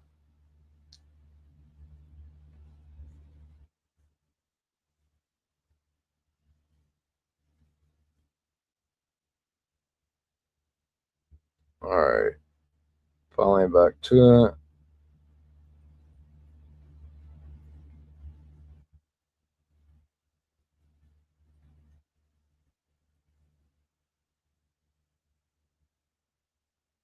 Alright. AJ wouldn't kiss him because he was bleeding. We're not going to give the fetish sites any material, she said. Punk's Blackhawk gear is pretty sweet. Punk says if you come to his house, you would not know he's a wrestler, but he would frame that photo of them with their titles standing in the United Center. They take pictures backstage because WWE loves having photo shoots. Punk says they will celebrate by getting the pizza name for Larry that helped raise money for the shelter. He tells us about the new tattoo of Larry's paw print on his chest. Larry would stand on his chest and stare at him until he got what he wanted. He says it was painful, but that was beautiful because Larry passing was the worst day of his life. So we got the men's elimination chamber. Trick gets a hug from Lash, and they pray together. He gets a fist bump from Michael Hayes. He's out to make his entrance. His entrance is amazing. Lash marks out and screams for Trick to be safe as he climbs up the pod. Heyman and Gorilla said this MFer is going to be a monster. Gorilla's wondering about the Seth run in, and Seth wants a second mask. His beard is showing through the first, so he wants a second. He gets ready backstage and we see the highlights of the chamber match. With Trick being the only focus, we don't get much on anyone else. For those wondering, it's Cody Rhodes, Logan Paul, Trick Williams, Javon Evans, LA Knight, and Randy Orton. Seth wants to make sure that Heyman and Theory aren't in his way when he makes his entrance to the crowd. We see Javon Evans and LA Knight get eliminated by Logan Paul. He then sends Trick Williams packing as well. Seth starts running in the back as we see the first masked man come out, start climbing the chamber. Security pulls him away and he pulls out the mask. As that happens, the other masked man walks through the open chamber door and he stomps Logan Paul. Cody Rhodes then eliminates him, and Seth pulls out the mask to pop the crowd and made Paul Heyman lose his shit. Seth takes his leave, and we still have one more run-in as Drew McIntyre is here, and he blasts Cody Rhodes with the WWE title. Randy Orton hits the RKO on Drew McIntyre, and then Cody Rhodes hits the crossroads to Drew, but Randy takes advantage of that and hits the RKO on Cody Rhodes and wins the Elimination Chamber. Triple H says with all the chaos, the one constant they do have is Cody Rhodes holding down the ship. Triple H's words. He is called the team captain in the QB1. Triple H knows they have to get Cody to a main event at WrestleMania, and we close with that. So again, Triple H says, with all the chaos, the one constant they do have is Cody Rhodes holding down the ship. He is called the team captain and the QB1. Triple H knows they have to get Cody to a main event at WrestleMania, and that is how episode 4 comes to a close. So we have one more episode, guys. And we're almost 2 hours in. The name of this episode is The Grandest Stage. 1 hour 55 seconds. We start with Cody Rhodes walking around the WWE warehouse, and he hopes more guys can come out and see it. He shows us a Steiner Brothers leather jacket, Dusty Rhodes robe, a Warrior denim jacket, and a stunning Steve robe. Cody talks about the build to Mania and that he needs to beat Drew to get another WrestleMania main event. That's what happens, and we cut to Randy Orton, who is watching from Gorilla. No discussion about the decision for Cody losing the title and then Drew losing it back. That's because they didn't want you to see what happened there. just right to Cody versus Randy. Cody talks about his first TV match being against Randy and getting beaten to death. He then joined Legacy with Randy. Now Randy is coming for his championship. Back to Ben and Cody as they look to Cody collection. He is blown away that they have Cody's gear from way back in WrestleMania. Cody said he wasn't supposed to be in the match, and Randy made the call to make a triple threat with Ted DiBiase Jr. So it's supposed to be Randy versus Ted DiBiase. Cody says all these years later, the same guys across the ring, and it seems meant to be. We see Randy turn on Cody at the contract signing. As Cody says, what they do is violent. They need to remind people of that. We see Randy destroy Cody, leaving him a bloody mess. He calls the whole thing old school, and they needed to empty their pockets, as this was the WrestleMania main event. Triple H calls the card for both nights stellar and talks about the story they have been building toward with Liv Morgan versus Stephanie McMahon. Liv says Stephanie and her are the most physical things she has ever done in WWE. We see their brawl from Raw where Stephanie shoved Liv, who cracked heads with Roxanne Perez. Liv says everyone was horrified and checked on her immediately. We get a slow-mo replay and see the wicked bump on her head. She gives an update and says it's still there, but it's squishy and doesn't hurt anymore. The blood is draining to her eyes, and it's a reminder of why she needs to kick Stephanie's ass. Liv talks to Raquel as they make the drive to Allegiant Stadium in Las Vegas. Liv says she is not a singer, but agreed to perform her theme song during her entrance, which has hit 1 million views on Spotify, by the way. My phone is just barely making it through this, guys.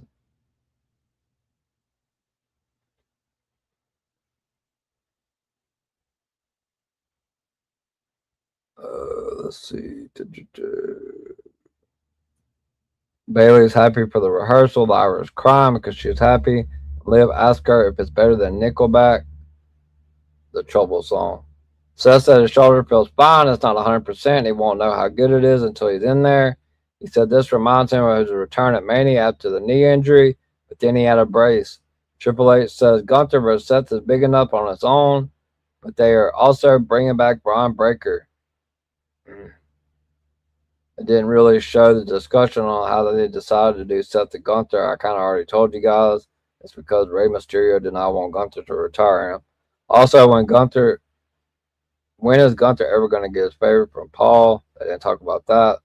Braun is hidden in a room in the stadium and gets the plan from Jamie Noble. Braun says he hasn't been with the new talent brought up. He hopes the audience hasn't forgot about him.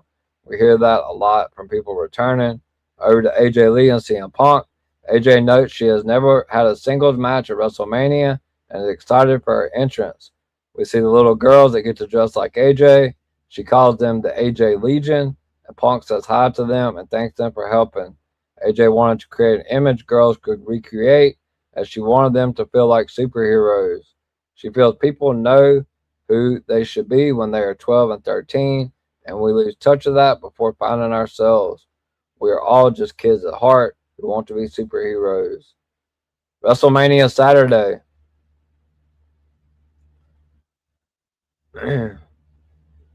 We start with AJ versus Becky Lynch, and Punk is smiling like crazy as AJ makes her entrance. AJ says her and Becky are going to have a knockout fight. Danhausen is watching with Punk. We get highlights from the match and cut back to Punk's reaction from Gorilla. Becky cheats to win and regains the Women's Intercontinental Championship. AJ says the comeback was originally supposed to be the goodbye she never had with her fans, but she soon realized, I am really effing good at this, so we will see how far we can go. She gets flowers and a hug from Punk and Gorilla. She says they are 0-1, and hopefully Punk can make them 1-1, and if not, maybe she will get him flowers. She then jokes the flowers are like being Miss USA. Seth Rollins versus Gunther. Seth says they are the two best wrestlers over the last 30 years, and they are battling on the grandest stage. Seth wanted to do something different as this was his first match back. He has the blackout contacts as part of his entrance. He had contacts for a long time before he got LASIK in 2015. He needed them out before the match and was able to get them out clean while turning around during the entrance. We get highlights as Seth talks about how physical it was and how that first powerbomb was a shock to his system. He admits he was blown up during the pace. Bron Breakker, he says he needs to remind everyone who he is. He gets a hug from Paul Heyman backstage and then runs to the ring and spears the living crap out of Seth Rollins.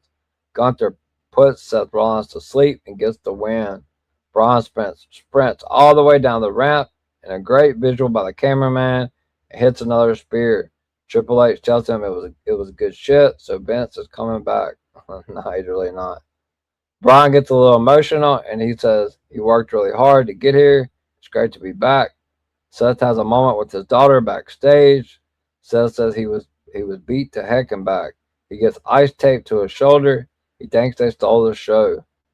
Stephanie Bakura versus Liv Morgan, women's world title. Dom wants to know if she's going to wrestle in her entrance gear. He then smiles and calls the entrance badass. Stephanie makes her entrance and says it represents her. Her soul is like fire, so she went with Bakura's Inferno. Liv again says the feud is the most physical of her career, and they have the welts and marks to prove it. Stephanie just wanted to have a good match, but because for her, it's not just a business, it's her life. Devil's kiss because again, it has to be shown.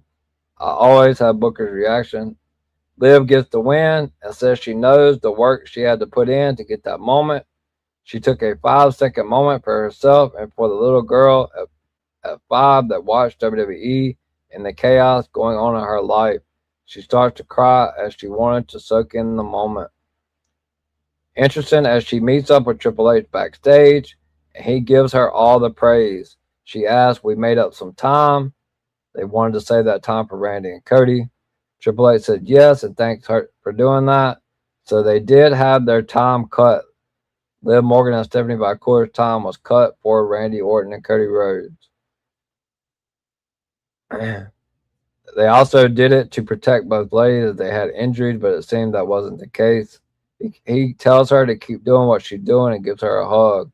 Stephanie says today was the perfect time to lose the title. She starts to get emotional as she says her body is asking for a break. Someone give her a hug.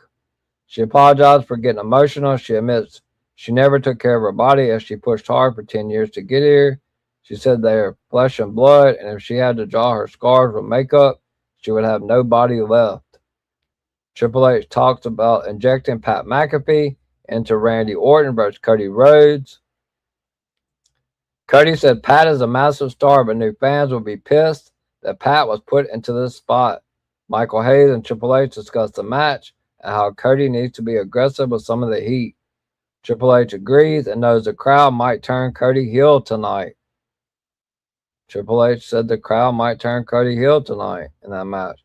They are fine with him leading into it. Michael Hayes tells Cody that Triple H is cool with anything he wants to do.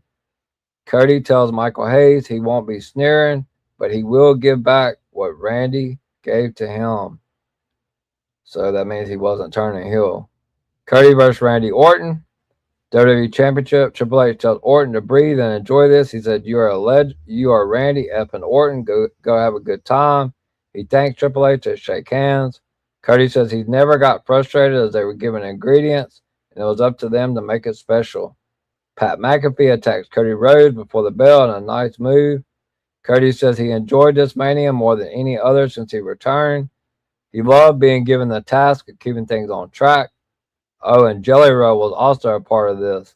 Cody and Miss Jelly and Pat were all in, and they were there to take each other out so we could reset to Cody versus Randy. Match highlights and Orton gets to bleed. Cody talks about being a little more devious. If anything, Randy is the babyface in this match, and he wanted the fans to boo harder. He said the fans are part of this, so he doesn't care how they react as long as they react. Cody says Orton bleeding was part of the show, but him bleeding was not. Cody was not supposed to bleed. The scar on his head never healed, and it opened back up. Michael Hayes is popping backstage for the ref eating the RKO as he knows they got the crowd. We see Brandy Rhodes, Cody's wife, watching backstage. Cody with the low blow, and we see Pat getting his referee gear on. He rushes down with a neck brace and makes the count, but Cody is out at 2. Robert Roode says Randy and Cody are our story. Pat eats the RKO, but then Cody Rhodes hits the crossroads for the 1-2-3. Cody said he loved the match, but then it fell apart. He said the title shot opened up the cut more, and then the punt. Gorilla freaks out as Cody's eye is swollen and his head is bleeding. His eye is really swollen. Holy shit. Robert Roode knows that Cody didn't move his head with the punt, and it took full force. So when Randy punted Cody, he was supposed to move his head, but he did not, and that's why it looked like that. Cody admits he could have moved, but it's WrestleMania. Randy's reaction backstage, seeing Cody on the monitor. Randy said, "Wow, look at his head. I did that to him." Randy thinks his ankle bone caught Cody on the punt. Cody says he was happy as he got to show the world WrestleMania when two guys who don't want to pull punches.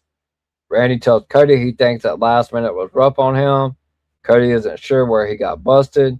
He apologizes to Triple H for running the canvas with blood. We get close-up shots of the eye, and you can see the bruising from where Randy's boot caught him. Cody apologizes to Brandy, who jokes she can't have anything as she got hurt last week as well. Cody just had to top her. Cody gives Pat McAfee a thumbs up and thanks him for bringing the heat. Cody is on cloud 9, even if he may lose his eye, because they got through it and closed night 1. I'm glad he's happy with it. WrestleMania Sunday. CM Punk is working out in the ring and wonders the last time he jumped from the top rope to the floor. He thinks it was 2013, and we see it happen during his fantastic match with The Undertaker at WrestleMania. I love that match. He talks to Michael Hayes about the idea of teasing the dive and getting knocked into the tree of woe. Lots of F-bombs from Punk as he throws out his idea. It seems Robert Roode is another producer on the match. CM Punk is pumped as it's the WrestleMania main event. He is here. We will paint a masterpiece tonight, he said. Oba and Trick run into John Cena backstage. He congratulates them. He tells them they earned their spot, tells them to have fun. He thanks them for allowing him to watch and tells them to show them who they are. Again, Cena giving a compliment. Trick Williams runs to his entrance with Lil Yachty. That fur coat train is long, but it's awesome. Triple H has a moment with Obafemi. He tells them that Mania is just a bigger box. He gives them the Hoosier speech, as the ring is the same size as the one at NXT. Obafemi versus Brock Lesnar. Oba's getting ready in Gorilla, and he has another moment with Cena. As we know, if Brock isn't closing, he is opening, so he can get the hell out of there. Michael Hayes said in Gorilla. Tell me a story. Oba eats Brock's early offense. That freaks out Brock. Oba says Brock. Oh, no, don't cut out right here at the end.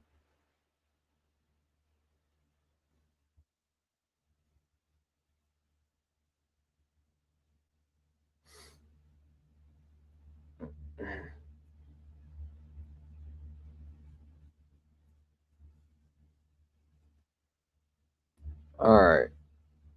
Oba says Brock is everything that he says he is.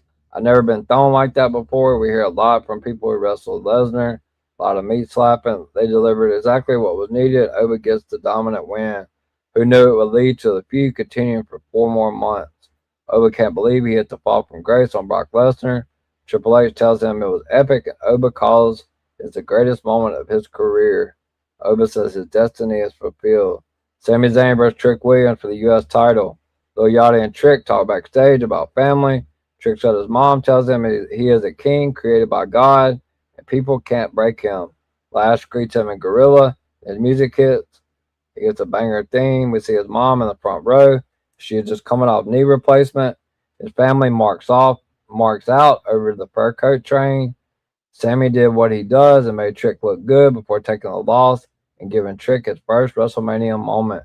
Trick says the roar from the crowd felt like it came from the heavens. He admits to nearly crying when he saw his mom crying in the crowd. We get a great moment as they hug, and he thanks her. They meet backstage and hug again. Trick says, I'm a big tough guy, and you nearly had me crying out there. The main event, CM Punk versus Roman Reigns for the Raw World Heavyweight Championship. Backstage, Rhea Ripley hugs Punk backstage and tells him to have fun. Punk thanks Triple H for the opportunity and Triple H tells him this is his house. 55,000 people out there. Right to the spot with the stairs, and Punk is bleeding. Gorilla tells the ref to wipe some of the blood from Punk's face. This match was amazing. Punk says the table spot from the corner went how he drew it up. He touched Larry's paw print before making the dive. He talked about falling on the concrete in the rain and holding Larry on the way down. Larry hated the rain, so he wanted Punk to carry him. Tonight was him remembering Larry and picking up again. He says the table spot was a bad idea, but like his other bad ideas, it somehow ended up golden. Roman Reigns gets the win because Punk is old and exhausted from the match.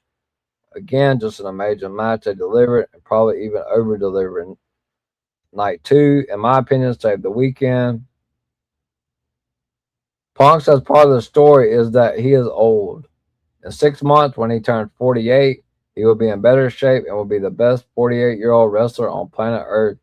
Triple H calls Punk performance magical, and if he waited his whole life for that moment, he did it justice.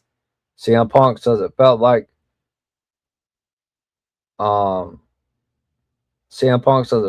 his vindication and where he belonged. It feels like it should have happened 15 years ago, and I won't wait 15 years again. I will see you next year. Triple H talked about WWE following life. They cut to all the people featured on this season. Triple H talks about things changing and how you just can't live in that current moment. The time in the ring at Mania is not a lot, and it needs to be enjoyed while it lasts.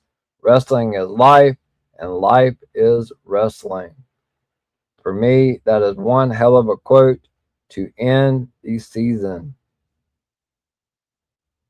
I really enjoyed this season. You can see they're finding what works for them with each season they filmed. The first season, there was a lot of explaining to newer fans what they were seeing. This season felt more personal and intimate. With everything WWE, they're only showing what they want us to see, which is fine. But I also don't think they're just playing things up for the cameras. As I mentioned at the beginning, things are happening in real time, and the cameras are there to catch what happens. That means we do get to see them in tough times and in times of triumph. With this episode, I was hoping to get more on how they pivoted to Seth Rollins versus Gunther and how Pat McAfee was inserted, but that wasn't the case. I think they covered as much as possible while giving those they wanted to feature enough shine. The inclusion of Oba and Trick as the future, it was interesting seeing Braun going from the next big thing to injuries, taking that away for now, and Oba organically taking that spot. I enjoyed seeing the relationships that were prominent this season, whether it was Punk and AJ, Seth and Becky, Trick and Lash, and even the brief glimpse into the lives of Chelsea and Matt Cardona. Of the entire season, I think episode 4 was my favorite, the one I remember the most. It had the most emotional weight, and I appreciate Punk and AJ for sharing their emotional stories. That episode had a lot of sad tears, but also happy tears. As Triple H noted, wrestling is life. I love he said wrestling is life, but not WWE is life. I assume we will have a season 4 covering from WrestleMania 42 to SummerSlam. So that is it, guys. So it hasn't been confirmed, but I do believe that there will be a season 4 of Unreal that will cover from everything that happened from WrestleMania 42 that will lead us to this coming up weekend, a week from today, SummerSlam 2026 in Minneapolis, Minnesota. And this has been your WWE Season 3 Unreal recap show in 2 hours. And I need a drink because my throat is dry. Thank you guys for hanging in there. 145 people. Hopefully you guys enjoyed my recap. I write a lot of short stories and blogs and stuff like that. So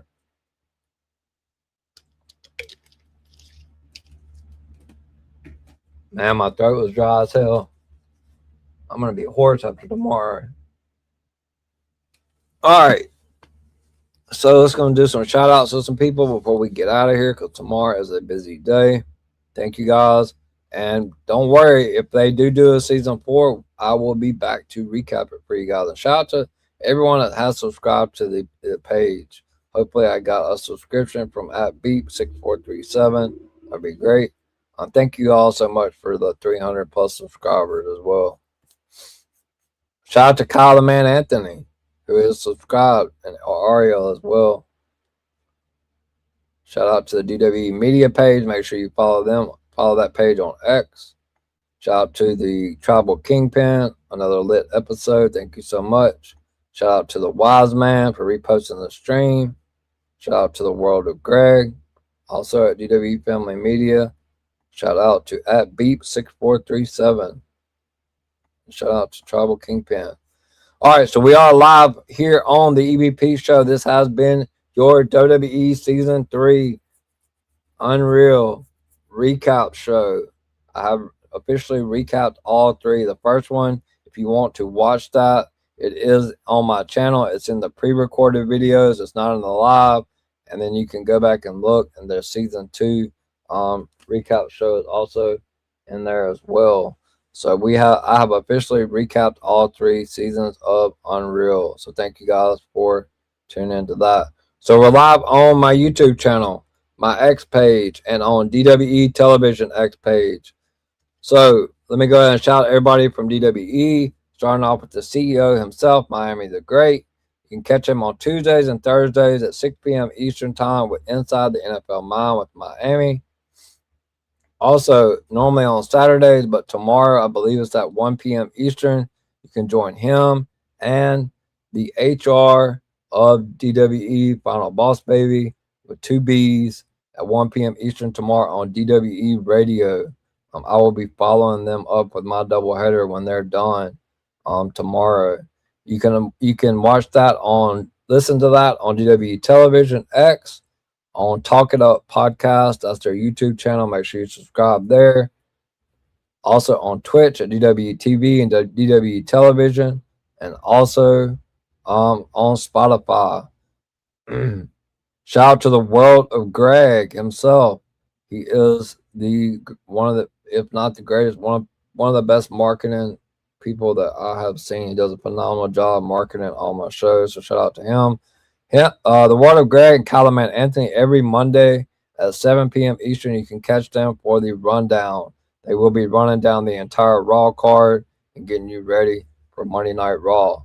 So follow both of them. Speaking of Kyle Man Anthony, he has his own show, which I am a co-host on now. You can catch him every Wednesday night at 8 p.m. Eastern Time for Queens of WWE. This coming up Wednesday will be episode number 7 at 8 p.m. Eastern, following my SummerSlam prediction show, which will take place at 6 p.m. Eastern this coming up Wednesday with a full panel. So looking forward to that. Also, the Reckless One himself, Director Reg, After the Slam podcast on X, Instagram, TikTok, and YouTube, the Smoke Session podcast and Sports Jedi Network, and everyone affiliated with Gimmick Table Media. I will be back shortly. Thank you, guys. We did this in 2 hours. I'm so freaking amazed I could get that in 2 hours. But I will be back shortly to tell you guys where you can find me on my socials and what I have coming up for you guys tomorrow and the week of SummerSlam. Wrestling has more than one royal family.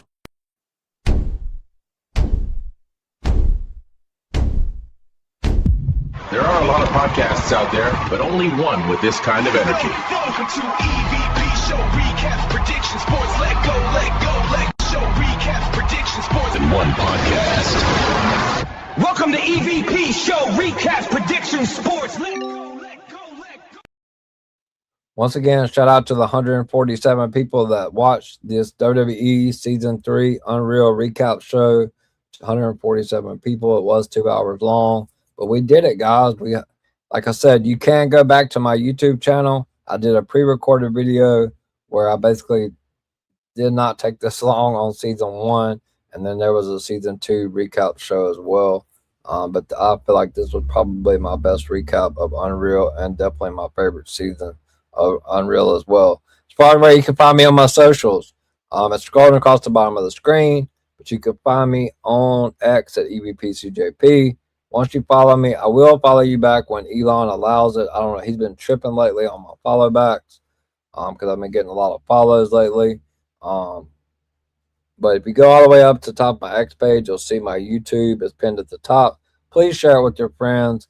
Let's start this road to 400 and then to 500, guys. That is the not the maximum goal, but that is the ultimate goal to get to 500. On Instagram at EVP3JP, it is a business account, but you can see all the videos from Miami and Greg they make from my upcoming streams. And my YouTube is in my bio. TikTok is at Brady the Goat 21. That's at BRADYDA Goat 21 on TikTok. It is a business account. You can find my YouTube in my bio as well, and also catch all of the upcoming videos for my upcoming streams that Miami and Greg make. If you go to my TikTok page right now, you will see the videos for Sunday Night Scoops and LFG, which I will be doing tomorrow.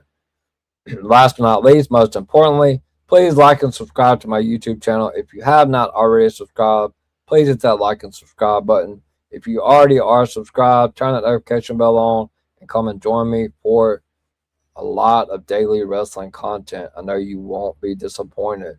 If you can't find my YouTube page on any of my social media platforms, you can go to the search bar and type in at the EVP show and then hit that like and subscribe button. So thank you guys so much. What I have coming up for the rest of this weekend and SummerSlam week. Starting tomorrow, it's Doubleheader Sunday. It won't be the last Doubleheader Sunday, but it will be the last before SummerSlam, as I will not be doing Sunday Night Scoops next Sunday or LFG, as I will only be covering the Night 2 recap of SummerSlam. But tomorrow is Doubleheader Sunday. Join me at 6 p.m. Eastern Time, as I will draw a winner from someone that's in the comments. So show up and show out. Make sure you guys get that 10 likes, and I will draw a winner every week that I get 10 likes on the stream. So somebody will win a 1-month exclusive pass into my Discord paid news channel. Starting off at 6 p.m. Eastern Time on Sunday Night Scoops with the EVP.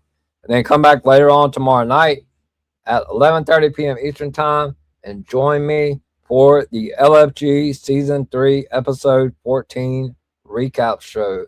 And then starting off SummerSlam week, I'm back Monday night.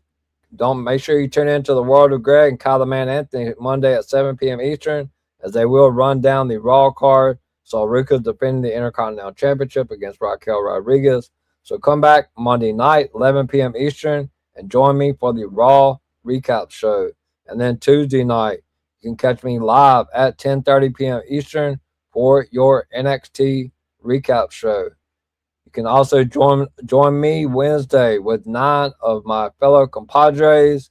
This is the second biggest prediction show on my channel. This is actually the first ever live show I've ever done. Was a SummerSlam prediction show, and this channel is a year old, so this is coming full circle, guys.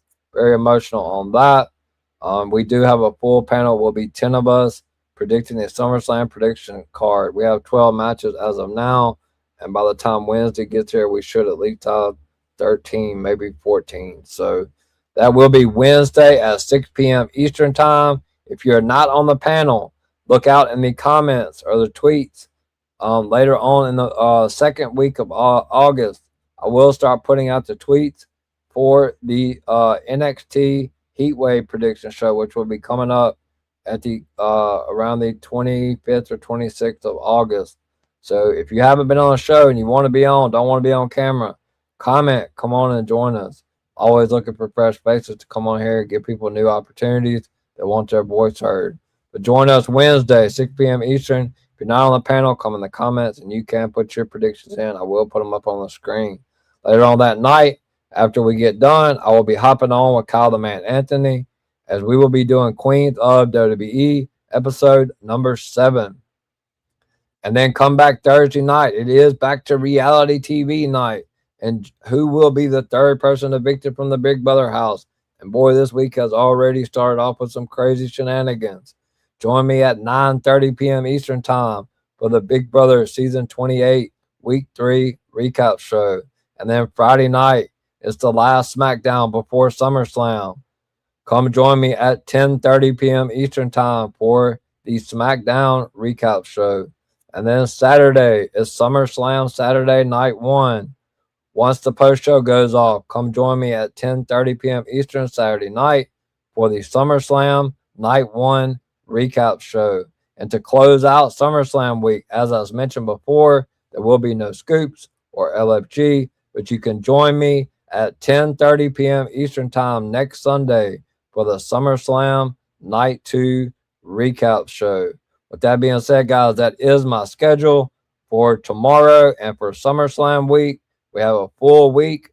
I've been going for 11 days, so we're gonna go almost close to 22 straight days. August 9th will be my first official day off from the channel. But I'll be working with Kyle, so technically it will be August the 12th. So I'm running 100 miles an hour to SummerSlam. You guys got me pumped up with these 300 subscribers, and I will be drawing a winner on August the 9th. So once again, shout out to everyone, Greg, everyone, Kyle, Tribal Kingpin, Ariel, everybody in the comments, and the 148 people that stayed and listened for 2 hours to the WWE Unreal Season 3 recap show here on the EVP Show channel. With that being said, guys, enjoy your Sunday. But make sure you come back tomorrow at 1 p.m. Eastern. You can join Miami Final Boss Baby for DW Radio. And come back for doubleheader Sunday here on the EVP Show, starting at 6 p.m. Eastern for Sunday Night Scoops with the EVP. Your last chance to get any questions in before SummerSlam. And then let's cap off the week at 11:30 p.m. Eastern with the LFG Season 3, Episode 14 recap show. With that being said, guys, I am the EVP from the EVP Show and the golden boy of DWE, and DWE is the only place to be. Enjoy your Sunday, and I will see you guys tomorrow for doubleheader Sunday starting at 6 p.m. Eastern for Sunday Night Scoops with the EVP. Good night, everyone.